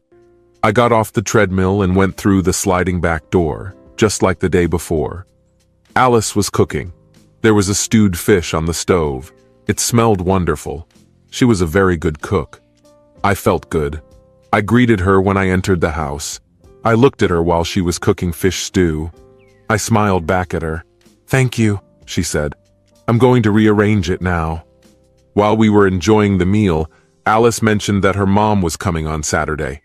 She asked if I had already found a place to live. "Maybe," I replied. Tomorrow I will inspect the apartment. We will be able to sign the lease agreement in the evening. I informed her that I would not be home on Saturday. It doesn't have to be like this, Tim, she pleaded. I promise it won't happen again. No, I replied firmly. Obviously, promises are often not kept. She was looking at me. Her expression was serious. There were no tears in her eyes. You're letting your resentments cloud your judgment, she said. What is the best thing for me to do? Should I ignore your betrayal? I can't do that, even if you want to try to make amends. It's worth trying to forgive instead. She asked for forgiveness, but I wasn't sure if I could really forgive her. One thing I know for sure, I will never be able to forget what you did. What I saw, the video, I can send you a copy by email. God, Tim. She began to sob. I didn't want it to hurt. Just so you know what I saw. Maybe someday you'll forgive me for interrupting you. She ran away, ran up the stairs. I've cleaned everything up. I rented an apartment. It was a studio apartment with a wonderful view of the jogging track and a small park. She was halfway between work and my former home. The room was empty. There was no furniture. I have arranged for the delivery of a double bed, sofas, and armchairs. It was expensive, but necessary for comfort. I was wondering if Alice would work in the future or if she would need additional financial support. Sitting after lunch, I thought about various topics. I've come to the conclusion that I probably don't love Alice anymore. But I had a friend who worked for the same company as her. Michelle Davis and I were college classmates and were in a relationship before I met Alice. I broke up with her when I started dating Alice, and she started dating a frat boy. Despite our past, we remained friends and kept in touch. I remember it seemed to me that Michelle was a little impulsive, especially when she quickly started a relationship with a frat boy. But soon she was done with him. Michelle studied law with me and eventually married her classmate. Now she has a little son. Apparently it was a strong marriage, which proves my ability to read people. When I called her, Michelle answered, surprised that I could hear her. Tim, she said, how are you? I mentioned the incident with Green, saying it was self-defense. Then Michelle invited me to lunch, which I agreed to. The restaurant was a few minutes away from home, where we greeted each other, hugged, and sat down at the table to make an order. While we were waiting for food, Michelle asked me to tell her side of the story, which I did. She was someone I trusted. I found that I still trusted her. When I finished my story, she said, I've heard rumors about Simon Green, that he's gone off the rails and is probably going to get a divorce. I also heard that Alice is dating him. I didn't believe it. What did you hear? What did you see? For example, lunch, office meetings, everything else is guesswork. Nevertheless, it seemed strange to me that I began to see Green more often than usual. He seemed to be constantly looking for someone to sleep with. The girls from the office were overjoyed. So Alice wasn't the only one? Maybe not, but it was expected that she was the main target. They saw each other every day. No offense, but why didn't you call me? I thought about it, but I decided that she wouldn't do anything, and calling you could cause a lot of trouble. What are you going to do? I rented an apartment and drew up a separation agreement for 6 months, but I'm not sure about the current situation. I hope you'll take her point of view into account. What else can she say? She has already apologized and promised not to repeat her actions. But is it enough? This is a difficult decision. By the way, how are you, Big Bill and Little Will? Little Will is doing well at the age of 3, full of energy and enthusiasm. Soon he will start going to kindergarten. And you? Tim, you don't need to hear about my problems. Yours are much more serious. I'm here to help if you need me. I could use a break from them. He has to travel a lot. Sometimes when he returns home, he becomes different, not the same as before. Now that I've heard about Billy, it's got me thinking. But I've just decided to take active action. Michelle, what does this mean? Could you tell me more about it? He's a good guy. We are one family, but I need a little bit of confidence. Just ask him. Talk to him. You both know how to talk. Find out everything. Tell him how you feel. I'm worried about it. He may take it as something that I don't trust him. And you just be gently diplomatic. Maybe. Thanks. I hope you and Alice can handle this. I was never her friend at school. You know why, but I thought she was right for you after all. After finishing lunch, we exchanged hugs and said goodbye. Michelle was a kind girl, and I hoped nothing bad would happen to her. I found out that Alice had returned to work, and I was glad that she hadn't been fired. Over time, I began to realize that my relationship with Alice was really over. We were devoted only to each other, and there was no question of any children. She didn't fulfill her part of the commitments she made, and it became clear that this was the end for us. I didn't think I was ready to start over with a clean slate, with new responsibilities. The denouement was disappointing, but I knew it was necessary. I haven't spoken to Alice at all since I moved in with her on Saturday. It's been a week now, and she's left 3 voicemails urging me to come and talk. Despite her messages that she was on probation at work, I still did not respond. The following Saturday afternoon, I passed by her house and decided to look into the situation. I went to the patio door and knocked, not knowing what would happen next. Alice's mother, Tess, was in the kitchen when she saw me and opened the door. "Hi, Tess. Is Alice here?" I asked. "She's not here, but she'll be back soon," Tess replied. "Tim, she feels very uncomfortable about all this. Have you made a decision yet?" I explained that I just wanted to talk to Alice. "Where did she go?" I asked. Tess was predictably awkward and hesitated before saying, "She went to see a friend." I realized that she was hiding something from me. "Tess, you're not very good at lying. Which friend did she go to? Did she spend the night here or somewhere else?" "Tim, she was in a bad way. A partner came and they went to have a snack." "Tess, was that last night's dinner? You can't hide it from me." I noticed that she positioned herself so as to block the door from the kitchen. I walked past her to the front door. A car pulled up. A brand new Mustang. A blonde man was driving. He got out of his door and walked around the car to open the passenger door. Alice went out. She was dressed for a date, for yesterday's date. I ran up to them. "Hi, Alice. I came to see you." She turned around in shock. The guy looked scared and worried. "Timmy, This is James from work. You were at his place last night?" I was calm, but something in my voice must have scared them both. James began to move away from the side. "Dude, I don't want any trouble," he muttered, trying to defuse the situation. "I was just trying to be helpful." "That's a lie. You got exactly what you wanted. If you stay here a little longer, you'll get more than you expected." He was younger and the same height as me. I saw him straighten up and look offended. Alice screamed, begging him, "James, please leave." James replied, "Whatever you say, Alice, the emphasis is on you." I chuckled. "She's giving you a chance to leave gracefully, asshole. Use it." He laughed, quickly got into the car and drove away. I turned to Alice. "That's all you can do. You didn't last a week. The contract says no attraction. I will refer to this point. I will arrange for the papers to be handed over to you as soon as they are ready." "I'm sorry, Tim. I'm weak and I needed support. And I knew that you and I had broken up.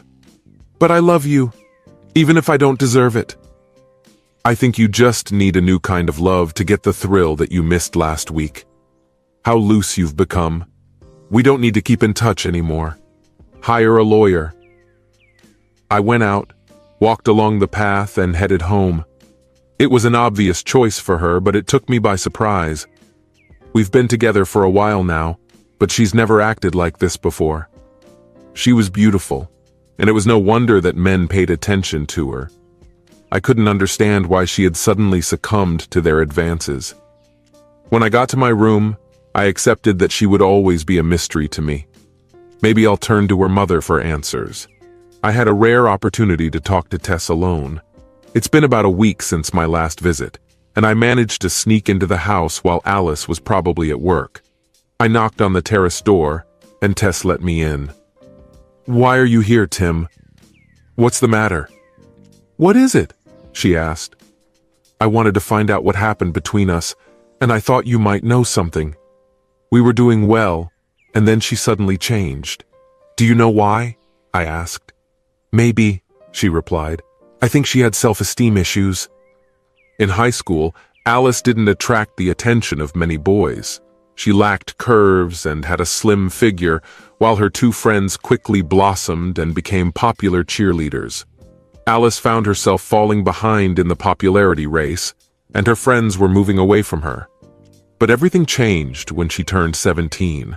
Suddenly, she got fat in all the right places, and her pimples disappeared, attracting the attention of guys who hadn't paid attention to her before. She went to prom with a football player and lost her virginity. She was 18.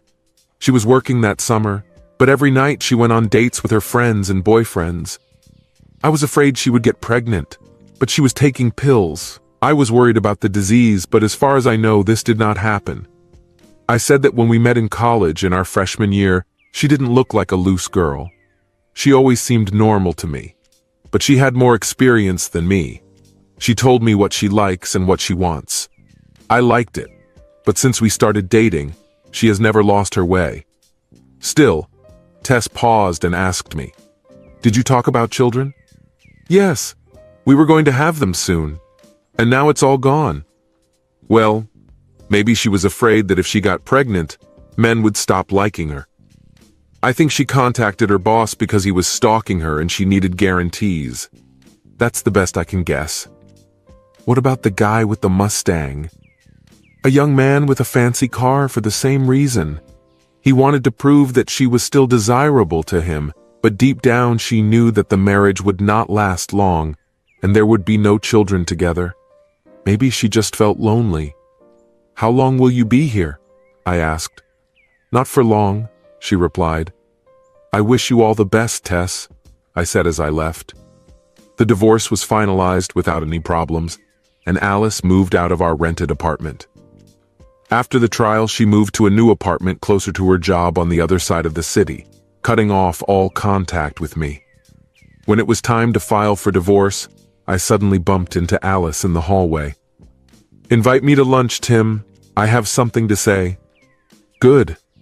We went to the Red Lobster. I ate the snack, and she ate the soup. She looked at me when we placed the order. "Tim, I really ruined your life. I went to a psychologist. She said I was afraid of children, but I didn't know. I think maybe I was just born a fallen woman. I really wanted Simon to make love to me. I'm really sorry."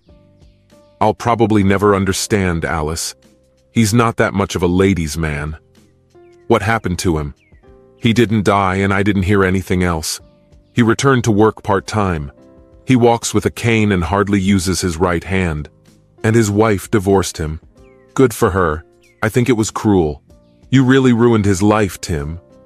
And you too ruined my life. I guess not as much as you ruined your own life. By the way, how are you doing? Now I can make love as much as I want with most of the men I meet. And I really like it. I'm getting very hot and passionate. When this happens, I have to do something about it. I do not know why this started happening to me again. Simon reminded me of the guy who invited me to prom and then took my virginity. Maybe I wanted to go back to those glorious days. You can engage in intimacy for your own pleasure. Don't be cruel." But she laughed. I really didn't want it to be funny, but I understood the humor and laughed with her. She said, "A new man always turns me on." She paused. "Anyway, I really miss you and family life. I haven't found a single guy who's better than you in bed. Maybe one was just as good. It's bigger. But you and I got to know each other so well. You could always satisfy me very much. I was a fool." I admit right away our conversation about her promiscuous behavior made me tense up. I didn't try to hide it from her, and she noticed it. "I see you still find me attractive, Tim. I'm available to you at any time." She started humming this song. "Just say my name and you know wherever I am, I will come running to see you again." She smiled at me. "Oh, Alice, my God." I was at a loss. At that moment, Alice was the most attractive woman in the world, at least to me. I wanted her more than any other woman I've ever met. When the waitress brought our food, Alice abruptly stood up and put $30 on the table. Turning to the waitress, she announced, We have something wrong. We must leave immediately." I started in fright. Both Alice and the waitress, who had Gwen's name on her badge, looked at my lap at the same time. Alice blushed, and Gwen looked confused for a moment. Then her smile widened, and she exclaimed, "I see it's time for you two to go out." Her gaze settled on me, and she added, "Come back later, big boy. I finish at 6. She was friendly and inviting. Alice, noticing the flirtation, grabbed my hand and, glancing at the woman, dragged me outside. It wasn't far to her apartment, just 2.5 blocks away. We entered the building and took the elevator to her floor. As soon as the doors closed, Alice wasted no time pinning me against the wall and running her hands over my body. "It's going to be amazing, Tim. I'm going to pin you to the bed," she said impatiently.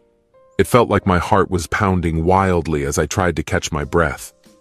When the elevator doors opened, 2 women met us on the other side, and Alice and I quickly walked past them without saying a word. One of them waved to Alice, greeting her, but she did not respond. Once in her apartment, she quickly dragged me inside, causing me to stumble over a nearby table. We wasted no time undressing, and when she stepped back to examine me, I felt a growing desire. I reciprocated, and she licked her lips in response. I took her into the bedroom and laid her gently on the bed. "Just take me," she whispered. In a playful manner, she pushed me onto my back. I declared my superiority by saying that I would hold her close to me, and we began a passionate meeting. Our bond was short but powerful, and we both reached a climax that left us completely ecstatic. After we lay down, we lay together in silence, feeling each other's breath. Maybe I should have realized how strangely the day of our divorce ended, but that had to wait. Alice sat down on a chair and looked down at me. It was the most incredible intimacy we've ever shared, the best I've ever experienced. She admitted that she should have ended our marriage a long time ago. At that moment, desire overwhelmed me again. Our passion was intense and unrelenting. She peaked several times, and this feeling was familiar to me from the happiest moments of our life together. And finally, I also reached the peak of pleasure. The sensations were as exciting and pleasant as before. This time I decided to separate myself from her. I knew that if I stayed, we would most likely start a new round soon, which could have a detrimental effect on my health. The divorce process took place in the morning, and Alice and I continued to go about our business throughout the day until late at night. We shared a light dinner, and I suggested going back to the Red Lobster, but she insisted on eating soup instead. We didn't get dressed to eat. After finishing the cake she brought, she looked at me. "Should we talk or make love?" Without thinking, I got up, took her hand and said, "Damn it." And that's exactly what we did, repeatedly throughout the night. It was amazing every time, slow and gentle in some cases, intense and wild in others. She was right. We knew which buttons each other had and how to press them. Our lovemaking was like a fierce struggle to get the other to give up. Although there was no clear winner in this game, it was a pleasure to play. The next morning, we got intimate again, and she made breakfast. While we were eating, I realized that it was time to talk about our situation. "Alice, I hope we can move on. The passion we shared during the divorce surpassed the passion of the honeymoon. Timmy, now I understand that getting married was a mistake. I believed that I could fulfill my promise to be faithful only to you, but now I see that this is impossible. I want to make it clear that I don't want you to leave my life. When I sang the James Taylor song, that's exactly what I meant. But maybe the time will come, Alice, when I want to settle down and start a family. Perhaps it was this desire that led you to other men. I like being intimate with you. You're amazing, and you'll probably always be the best partner I've ever had. I believe that we can continue this relationship until one of us decides to end it. So let's keep it up for now." We spent the whole weekend lying in bed, taking only short breaks for food, shower, and toilet. On Saturday afternoon, there was a knock on the door. Alice quickly put on her robe and opened the door to see Maisie, the woman we had talked to in the elevator earlier. Despite her age, Maisie looked well-groomed. Alice greeted her with a simple, "Hello, Maisie," looking into our apartment. On the contrary, I was wearing only sports shorts, and I did not try to hide that Alice and I were sharing intimate moments, although I was covered up. It's been a long time since I last saw Alice, so I wanted to make sure she was okay. "I'm fine, Maisie," she said with a smile. Maisie nodded understandingly and advised Alice to continue enjoying life, waving her hand like a happy girl. Alice thanked her and assured her that we would continue in the same spirit. She giggled to herself as she closed the door. Maybe I should have invited her for coffee. She would have liked it with cream. I will not allow this. My cholesterol is already too high, she said, taking off my shorts. The next day we both went to work without deciding anything. All day I've been thinking about what happened. I knew I would never have a long-term relationship with Alice. It wasn't a partnership I was ready to enter into. But as long as the physical aspect of our relationship remained intense, I was ready to continue. That is, until I meet a woman with whom I want to settle down and start a family. Alice taught me a valuable lesson. I have to be careful in matters of the heart. Despite my doubts, I still wanted to have a family and children. Alice, on the other hand, was not monogamous like me. She had a relationship with me and 3 other men. Although we weren't married, I wasn't worried about her promiscuous relationships. Moreover, the thought of her feeling liberated turned me on. I was regularly tested for sexually transmitted diseases, and fortunately all the results were negative. One day when I was leaving Alice, I met Maisie, and we entered into a short dialogue with her. Maisie looked me over carefully, her expression full of meaning. "Hello, do you remember me?" I asked. "I definitely remember you. You've always been great at setting up tents," she replied with a smile. "I remember you too, Maisie. Alice mentioned that you are now divorced." Maisie nodded. "Yes, it's been a year and a half.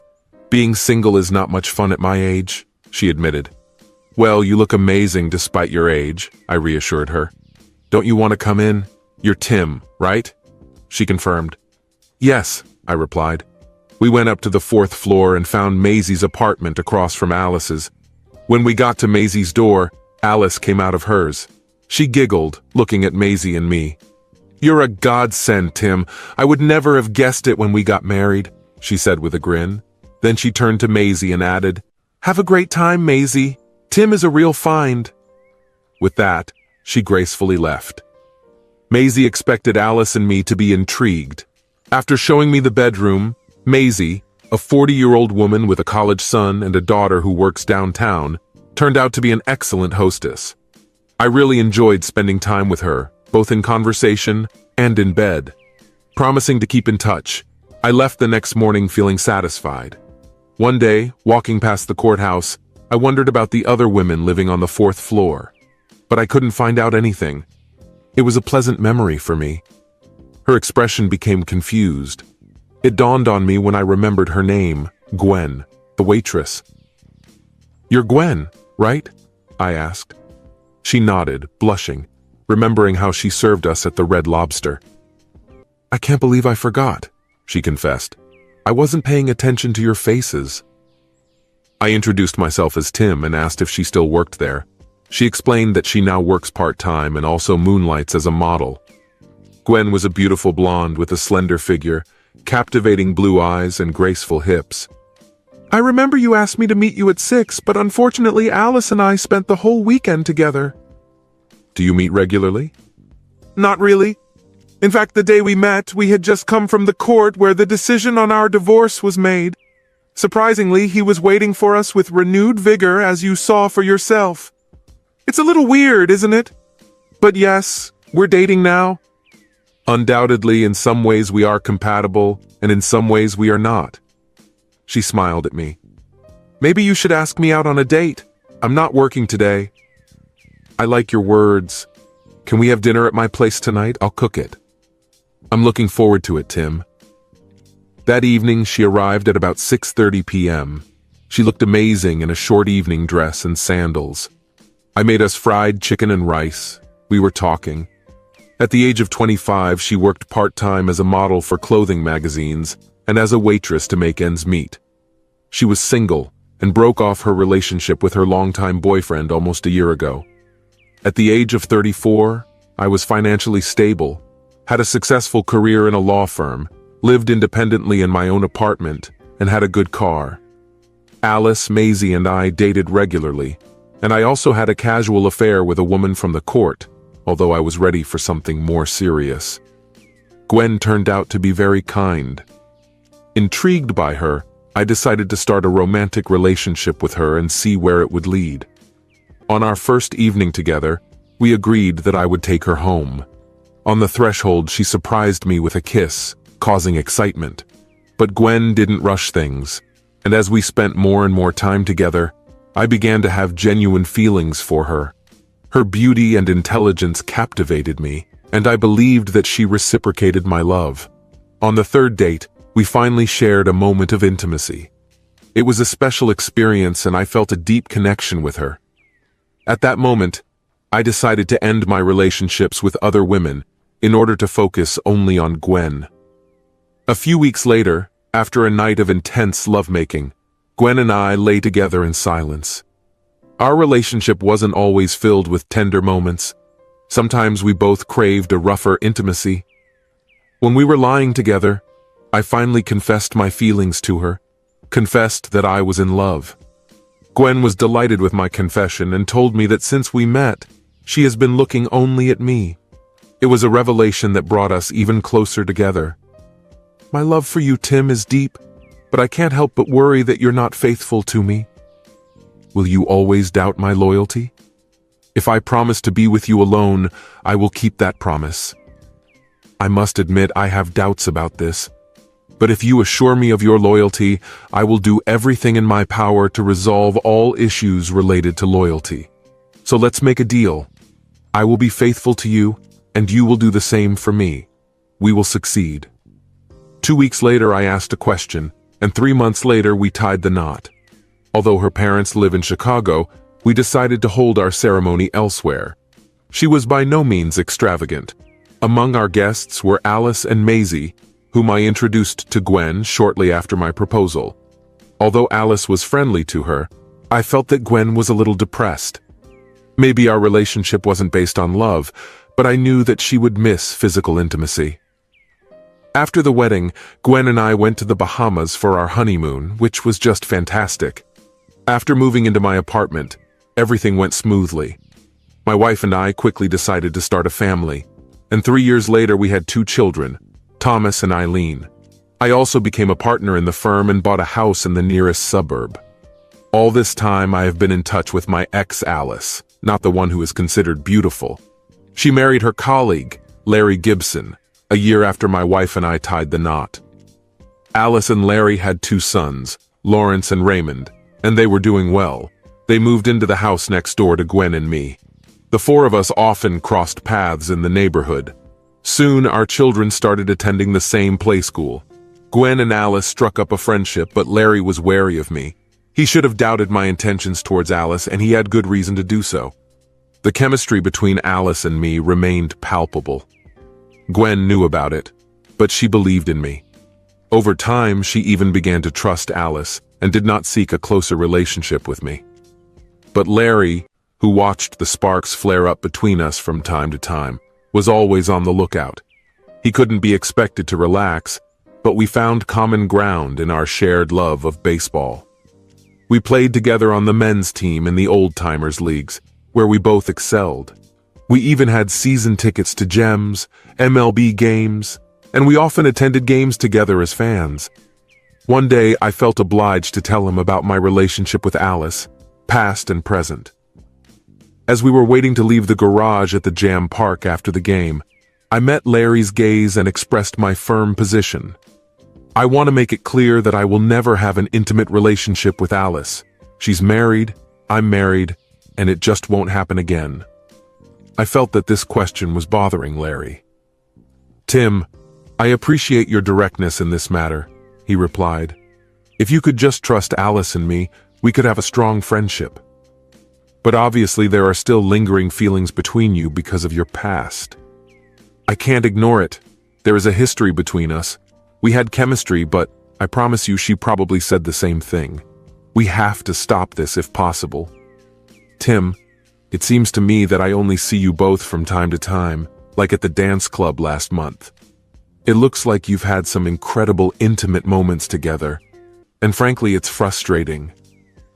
I often wonder who she fantasizes about during our intimacy. About me, about you, or maybe about some famous actor. Did you ever think about her when you were with Gwen? No, but that doesn't mean she doesn't come to my mind. We had wonderful memories, maybe even better than the ones we shared. This thought haunts me. Larry, I had a full-fledged physical relationship with Alice during and after our marriage, but after the divorce they lost their spark. Love is gone. She's always been good at relationships like some of the others I've been with. I have a wonderful intimacy with Gwen. Alice was no better than Gwen, and others might be no worse. It is love that makes sex activities special. You have it with Alice, and I have it with Gwen. Okay, I understand what you're talking about. I didn't think about it that way. Thank you. And that made it easier for all four of us to have this conversation. Of course, I lied to him. None of my intimate encounters with women can compare to the experience I shared with Alice after the divorce. I still think about it, although not every day. When I see her, I can tell that she remembers it too. Maybe when we're both in our 80s and if our spouses are no longer with us in the nursing home, we'll go back to that passionate relationship and see if we can make love to the very end. My best friend Simon tried to persuade me to join the army, joking that he would travel the world, meet interesting people, and then destroy them. Despite the dark humor, I decided to join the same unit as him, and even volunteered for the Special Forces unit in which he served. The intense training sessions were difficult, but with Simon by her side, they could be overcome. Our group was sent to a bustling city where life was relatively calm. It was there that I found love and quickly married my beloved. Pam, an amazing woman, became my life partner. I have served for 10 years, been happily married for 8 years now, and am raising our 2 beloved daughters, Kate and Melissa, aged 7 and 5 respectively, next to Pam. Unlike other Army units, mine did not require frequent business trips. We left for a period of 2 days to 2 weeks, but not more often. I was lucky that I was at home regularly, almost every day of the year. Life was as ordinary and stable as it could be. At one time I was married to a woman I adored, and I had a family that meant everything to me. But everything changed when Osama bin Laden carried out his terrible terrorist attack. Unexpectedly, my friend Simon and I were asked to go on vacation to Iraq in the same year. It was hard to say goodbye to loved ones, but Pam and I took responsibility. While performing our duties during the preparation and invasion, we were looking forward to returning home. Our anticipation faded when we received an order from the regimental commander of the political department to stay in Iraq and continue the fight to preserve peace. Simon, known for his wit, couldn't resist teasing the politician. "Sir, fighting for peace is like trying to preserve innocence by having sexual intercourse," he grumbled. The audience burst into laughter and the speaker left in despair. We had no idea that the world would turn out to be more brutal than the offensive itself. Unlike the invasion operation, where the enemy was dressed in uniform, losses were higher during the peacekeeping mission. Our unit was very tense. It was behind enemy lines for up to 4 weeks, and then returned to base for a 2-week respite. Although we were technically behind enemy lines, it was impossible to pinpoint our exact location on the map. There was uncertainty hanging over us because we never knew when we would be able to return home. To stay in touch with my loved ones, I went on Skype every night to chat with Pam, Kate, and Mel. It was my way of making sure they wouldn't forget my face during my absence. 3 weeks after the start of our last mission, the situation has changed for the worse. We were assigned to attack a base where, according to rumors, there were about 100 enemy soldiers. There were about 1,000 people in front of us, surpassing our group of 12 people. Having made a quick decision, we hastily retreated. It was only 2 days later that the Blackhawks came for us. By that time, only 4 of us could walk, and unfortunately, 3 of our comrades died. The heaviest blow fell on Simon, who injured the tendons in the back of his knee. Although it did not endanger his life, his military career was over. He was sent to the hospital in our hometown along with other wounded, and we were left to recover in the village. In order to integrate back into society, it is important for us to give priority to our psychological health. It was clear to everyone that the size of our group was decreasing. History shows that when the military loses more than 10% of its personnel, morale can suffer greatly. This may explain why Roman officers resorted to drastic measures, such as killing 1 in 10 soldiers, to maintain discipline. Although this tactic may seem cruel, it was effective in maintaining the cohesion of the troops. Roman legions rarely fled battles. After returning from a difficult assignment and 9 months of service, I found myself in the dining room, using my laptop to send a letter to one of the widows of a deceased comrade. I've been trying to contact all 3 widows since the army officially informed them of their husbands' deaths. While the army followed bureaucratic procedures, our unit was cohesive, and I wanted to take a more personal approach to show my support for these women whom I knew personally. All of them, unlike me, lived at the base. The third conversation turned out to be especially difficult for me. In the previous 2 conversations, I honestly told them that their husbands passed away quickly and painlessly. But this time I had to make up a story. As the senior officer in my platoon, I took it upon myself to conduct all negotiations with women who have lost their loved ones. If they were being deceived, then it had to be a consistent deception on my part. Suddenly, a small Skype message appeared on my laptop screen. Kate Young is online, and I really wanted to take my mind off an emotionally draining task, so I quickly dialed her number. A few seconds later, my eldest daughter's sweet face appeared on the screen, sitting on the couch in our living room with the laptop she received last Christmas. "Dad!" she squeaked, and her sister joined the conversation. Soon I was talking to the 2 main reasons for my life, and they were talking to me as fast as they could. For the next 30 minutes, we enjoyed chatting about school, a recent trip to the zoo, and various other topics. While we were talking, I felt like I was starting to relax. The irresistible urge to lash out at someone and cause harm was gradually going away. Looking at my watch, I realized that it was time for them to go to bed, and I tried to end our conversation. "Where's your mom?" I asked Mel, but immediately discovered that Katie was in the kitchen with Uncle Nick, her mom's new friend, and hiding behind the frame. Mel mentioned that he went to the zoo with them today, and I felt a chill run down my spine. Pam and I knew we didn't have a brother named Nick. I tried to suppress the sudden wave of anxiety that surged through me, reminding myself to stay calm. "How long has Uncle Nick started coming to this house?" I asked, trying to speak dispassionately. "I'm not an actor, I just make a living destroying people," I added sarcastically. "Wasn't it just after Easter, Dad? That was 2 months ago." Pam's silence about new friends told me a lot.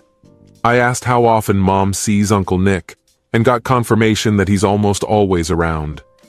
At that moment, I heard Kate whispering off-screen. She mentioned that Mom doesn't want us to talk about Uncle Nick. My suspicions turned into certainty, and anger flared up in me.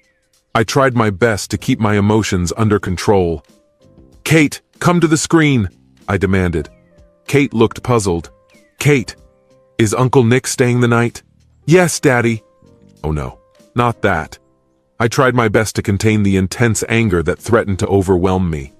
"So you have a good relationship with Uncle Nick?" Again, both girls answered at the same time. It was hard to hear both of them at once. I caught the words slippery and "he hit me, doesn't like us." "Okay, girls, be quiet. Now, Kate, you're the first." "No, Dad, we don't love him and he doesn't care about us." "In the absence of Mom, he treats us badly. I suspect he might harm her. Sometimes I hear screams from her bedroom when he stays the night." It really hurts me to hear this from my own child. Serving in the army has taught me to think quickly in emergency situations, and I have developed this skill in numerous life-threatening situations. Does this jacket hanging by the front door belong to Nick? Yes, Dad. Kate, could you take it and check if there's a wallet in one of the pockets? She quickly followed my instructions. In 5 minutes, I found out Uncle Nick's full name, address, and license number. I also found his employer's security card. Kate helped me find out details about his car, including the make, model, and license plate. Okay, girls, I need to make a quick phone call. Please keep the screens on and wait for my return, I instructed. As a result, the call lasted more than 10 minutes, but fortunately Simon's wife Julia was at home, and she did not have to go to the hospital. After that, I went back to my computer and invited the girls to come closer. Hey, my lovely princesses, would you like to stay at Aunt Julia's house for a few days? They always fulfilled this request with pleasure. Julia and Simon had 3 children about the same age as my daughters, and they were close friends. Dad, we haven't seen them in ages, Mel exclaimed. So Pam was avoiding our friends? I replied. Well, go to your rooms and pack your clothes and toys. That's enough for a few days, and Aunt Julia will pick you up soon. Kate, could you take the laptop to the kitchen and show Mom the screen? I need to talk to her. After that, you can go pack your things. Okay, Dad. While I was being shown the house, Kate took the laptop to the kitchen. Inside, I saw Pam and a young man sitting at a table with a bottle of wine. They were so engrossed in the conversation that they didn't notice Kate put her laptop on the table until she said, Mom, Dad wants to talk to you. They both turned around abruptly, shock reflected on their faces as they looked at the screen.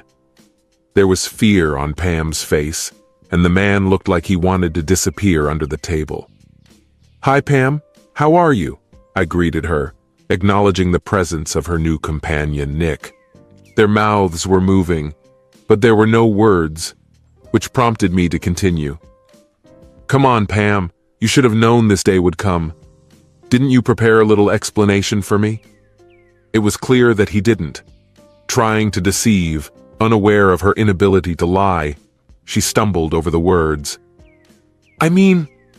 It was clear as day that she was trying to deceive me, as if a light bulb was flashing on her head. He's just a friend of Davy's, Pam insisted. But I didn't buy it. The girls had already blabbed about her secret relationship with him. Finally, Pam decided to confess. Her brave boyfriend tried to leave, but she stopped him and pulled him back to the table. As I watched her, her face, like in a movie, reflected different reactions. I'm sorry, Dave, but I felt incredibly lonely in your absence. I met Nick, and we had feelings for each other. After a moment of silence, I tried to keep my composure and continue the conversation. I wanted to get mad at them, but I knew it wouldn't solve anything. That's not true, Pam. This is the longest absence I've had in the 9 years of our marriage. I warned you about the difficulties in our lives even before the wedding, and you agreed. She looked confused by my words. I must say, my dear, that the best thing would be to wait until I am at home, in a country where any distraction can be fatal, and only then inform me of your desire to leave. And then, by giving me a chance to change my mind, we could officially end our relationship before you take a lover. Unfortunately, Pam intervened. I'm sorry, Dave, but the ship has already sailed. And what's going to happen next, Pam? Are you seriously going to leave me and run off into the sunset with that idiot? She couldn't even bring herself to look up and just nodded in response. And in your little dream, you're just going to take my kids away from me, aren't you? The way I was talking must have hit a nerve because she visibly flinched.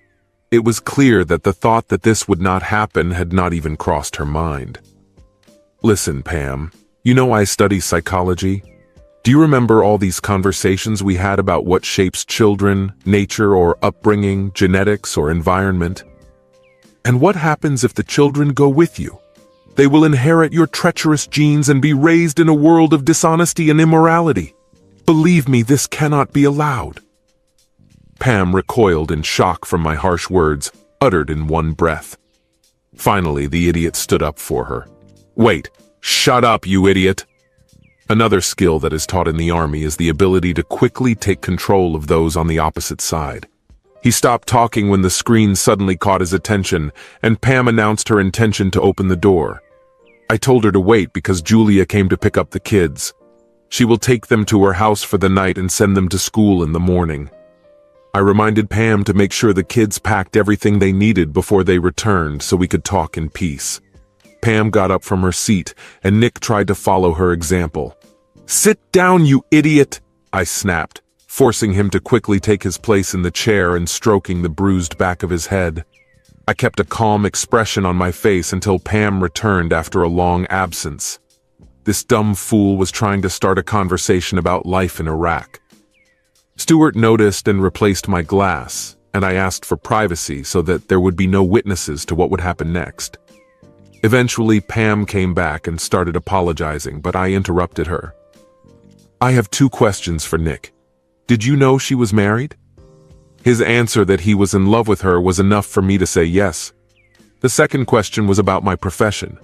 Pam said that I served in the Iraqi Air Force, but I corrected her by saying that I actually served in the army.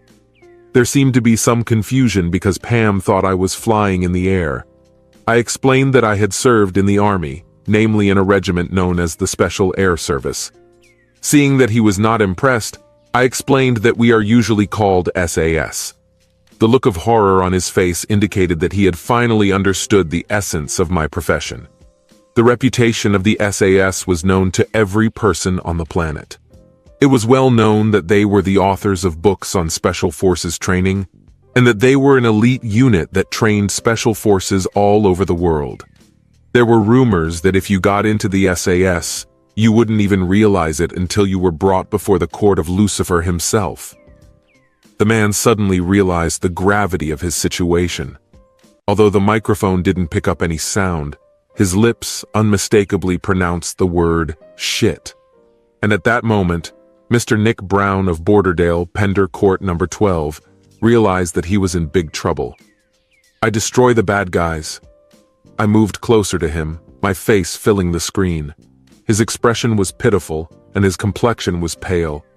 "For sleeping with my wife, ruining my marriage, and endangering the future of my daughters, I sentence you to responsibility," I angrily announced. "What? What?" he stuttered, his mouth moving like a gasping fish. "Yes, I'm going to kill you," I repeated. Before I could do anything, Pam intervened. "Dave, let's be honest, macho. I know you're a military man and all that, but how many people have you really destroyed?" Her casual tone took me by surprise. I shifted my attention from Nick's image on the screen to her. I was even more struck by the defiant expression on her face. It dawned on me that she had no idea about my activities in general. Like many in the Special Forces, I kept my job a secret. Only our inner circle knew about my participation in the SAS. I decided not to tell her about my activities in Iraq, because I didn't want her to worry. Instead, I calmly replied, "I've been at the base for the last week, so I didn't have to destroy anyone. But in the previous week, I had destroyed about 10 or 12 opponents. It was a relatively quiet week. I didn't keep track of the exact number because at that moment it didn't seem significant to me. Most of them were shot, but one man caught me off guard while I was reloading, and I had to defend myself by stabbing him. I aimed upwards, piercing his heart through the diaphragm. They say the way to a man's heart is through his stomach, Pam. Thanks to the wonders of Skype, we have connected from different parts of the globe." The man she had seen only a short time ago now appeared to her in the form of a dangerous and vicious stranger. I was watching a man who was now filled with intense fear. "Honey, it's important for you to understand that I didn't have any bad feelings for these people. They were just doing their job. I didn't feel any remorse towards the man I destroyed, even when I witnessed his death. Just imagine what I do to those whom I sincerely despise." Noticing Nick's fear, I turned my attention to him. "Are you still staying here, you idiot? The further away from my house, the better your chances of survival.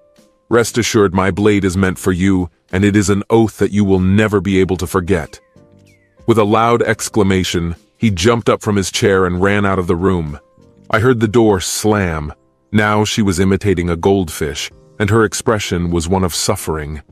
I gave her time to recover, knowing that her thoughts were not so positive. In the end, she asked quietly, "Are you going to destroy me too?" Her question made me think. I haven't decided her fate yet. Pam, I haven't made a decision yet. I only know one thing. After you allowed this unsuitable person to enter my house and began sleeping with him, and even my daughters could hear it, it became clear that you were not suitable for the role of mother to our children. Kate informed me about the disturbing sounds she heard when he was with you at night, and she's worried that he might harm you.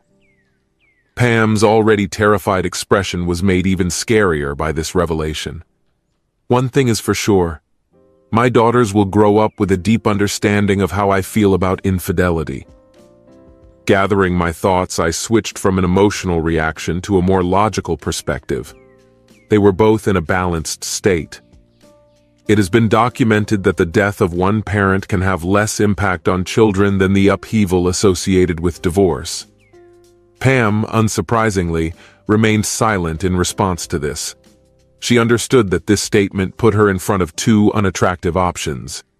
No, Pam, I think it would be unacceptable to harm you. I care about you, and so far I have no reason to consider you a bad mother. Before Pam could get too excited, I intervened. Listen, Pam, if I find Nick one day and you're with him, I won't hesitate to hurt you too. Going to the police won't save you, and if you don't prepare the divorce papers for me to sign when I get home, the consequences will be serious. Do a little research, Pam. Many criminals were convicted without finding a body. Rest assured, your case will not be an exception. I watched as understanding slowly dawned on her. She seemed to be on the verge of breaking down. Are you really going to kill Nick? Pam asked me. I took a deep breath before replying. This country has changed me. I've seen too many deaths and taken too many lives to have any semblance of humanity left in me. When I finish Nick off, I won't feel guilty. Pam's eyes filled with tears for the first time. I just wanted to put an end to it. Remember that, Pam, I warned her. If you had behaved differently, maybe I would have understood you. After the divorce, I will get a house and full custody of the children. The order of attendance will be determined by me, because I believe that it is more in the interests of children. After my return, you will have to look for a new place to live, but I will help you with your living expenses for a reasonable period of time until you can get back on your feet. I'll give you the details of an army lawyer, since civilian judges usually speak well of them. After returning, I plan to work as an instructor at the base so that I can be at home with our daughters every evening. We'll do fine without you. I have decided that I will not come back here anymore. Before returning home, I was worried about my ability to handle the situation, but it turned out that this was not a problem. Now I'm worried about how it will affect my soul if I have to keep taking the lives of others. It will be a heavy burden for me. Good night, Pam. Please do not contact me by email or phone until I return. I don't want any surprises waiting for me when I get back. Just follow my instructions and you will soon find happiness, although it may not be the life you once imagined. You've made a decision, and now it's time to face the consequences. That was the end of the conversation. 3 weeks later, I returned home and was glad to see Kate and Mel again. I tried to explain to them that their mother would no longer live with us, but they were at a loss. But the presence of Julia, Simon, and their children distracted their attention. Whenever Kate and Mel saw Simon, they asked him why he was walking so strangely. Each time, Simon would come up with a new, even more fantastic story to entertain them. When I got off the plane, the police met me. They informed me that they had spoken to my wife, who did not confirm his story. I didn't use any clever evasion techniques, but I didn't admit to anything either. As a result, they couldn't do anything except warn me that they would be watching my actions. The divorce went through with minimal changes on my part. I decided to let my daughters decide for themselves how often they would visit their mother. It struck me how the children, with their immature minds, rightly blamed her for the pain we all felt. They seemed to avoid her at all costs. It was only later that I found out that Julia played a significant role in this. She picked them up from school every day, allowing them to spend time with their old friends, Julia and Simon's children. This left little time for their frustrated and disinterested mother. Pam asked about the possibility of reconciliation, but I just let the cold, heartless part of me get the better of me and stared back at her. After that incident, we never brought up the subject again. She took precautions so that we would never be alone. It was clear that I had scared her. I found a job as an instructor at the base, which allowed me to be at home every evening. Despite all our efforts to raise children together, the emotional impact of divorce is always present. Psychologists advise parents to try to stay together, unless it's about cruelty. Fortunately, life turned out well. 4 years and 2 months later, Percy Newmont finally found peace. He spent time with friends hunting in the wilderness using a bow. Hours passed during these classes, and he did not think about his past problems. Looking at his friend Peter, he noticed that they were united by camaraderie. Together with 2 other people, they spent a lot of time together. Peter met his gaze and smiled, making Percy think that life was good. The only thing he regretted was missing their weekly poker game on Wednesday night, the very night he betrayed Peter by sleeping with his wife. Percy's move across 2 states in search of a new identity was a difficult journey that dealt him a financial blow. But despite the difficulties, in the end, everything fell into place. Returning to Borderdale last month for his mother's funeral was a risky decision that Percy knew he had to make. And although he felt stupid hiding in the church and avoiding contact with relatives, it was impossible to ignore the fact that she was his mother. Suddenly, a sharp blow knocked Percy onto his back, and he was surprised to see an arrow sticking out of his chest just below his heart. He was confused, trying to figure out what was going on. His 3 friends were right behind him.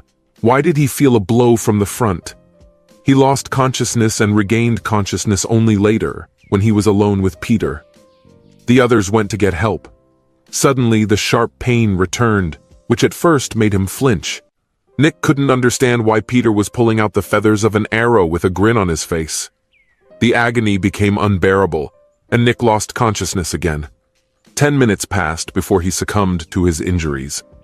The coroner examined the body without much reverence, which was common for him when dealing with the consequences of hunting accidents.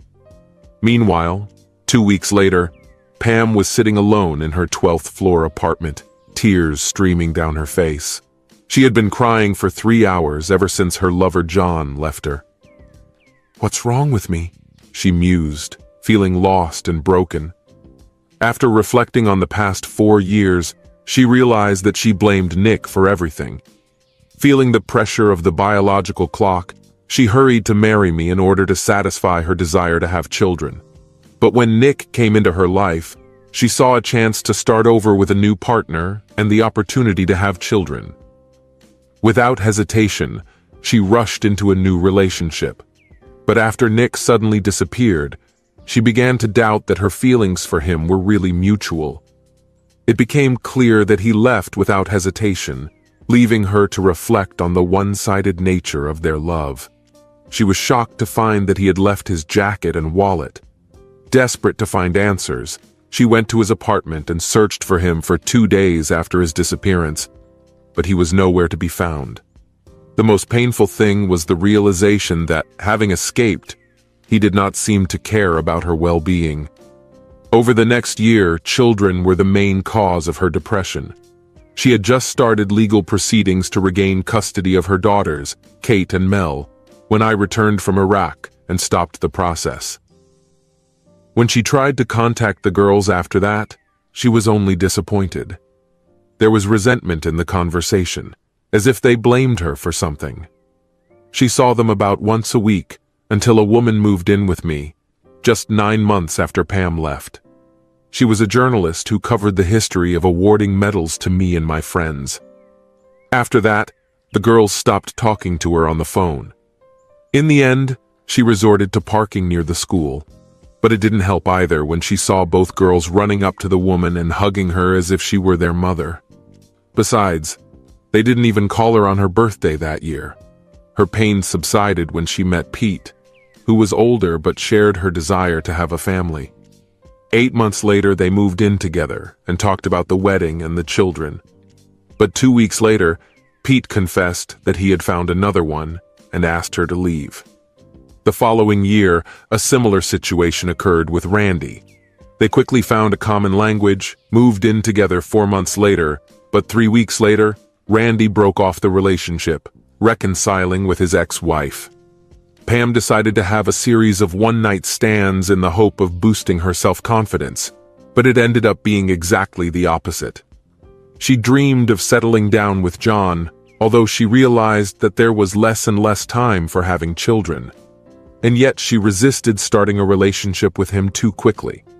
It was only a year later that she finally succumbed to his gentle persuasions and allowed him to move in with her. With undisguised doubt, she admitted that being close to John was the most pleasant thing for her after me. When she returned home from work, John was waiting for her at the door of the apartment with her packed things. Without explaining anything, he just told her that he was leaving. Avoiding eye contact, he picked up his bags and walked out the door. Carrying out the last bag, he muttered, "Slutty girl," leaving her confused and offended. She was by no means unfaithful to him. Wiping away tears, Pam glanced at the unopened mail on the coffee table. There was one empty envelope among the letters. Despite the desire to read the mysterious message, she managed to resist the temptation. When John left, unable to contain his curiosity any longer, she finally opened the envelope. Inside, she found a newspaper clipping that puzzled her. The article told the tragic story of a hunter who died from an arrow strike, but she couldn't understand why anyone would want to tell her such a dark story. But as she read on, her confusion turned to shock when she realized that the victim was none other than Nick Brown, a resident of Borderdale. The newspaper slipped from her trembling fingers as she realized the shocking news. While she was thinking, her thoughts turned to Nick, then to Pat and Randy. Eventually, her thoughts settled on me. She tried to convince herself that she wasn't thinking about me, but deep down she knew what she was thinking about. 4 years ago, she had everything, but trying to find the last part of herself, she was left with nothing. Shocked by this realization, she looked through the sliding door to the balcony and looked at the huge but mesmerizing picture of the parking lot located 12 floors below. She understood that she was the only one to blame for her misfortune, and she needed to move on with it.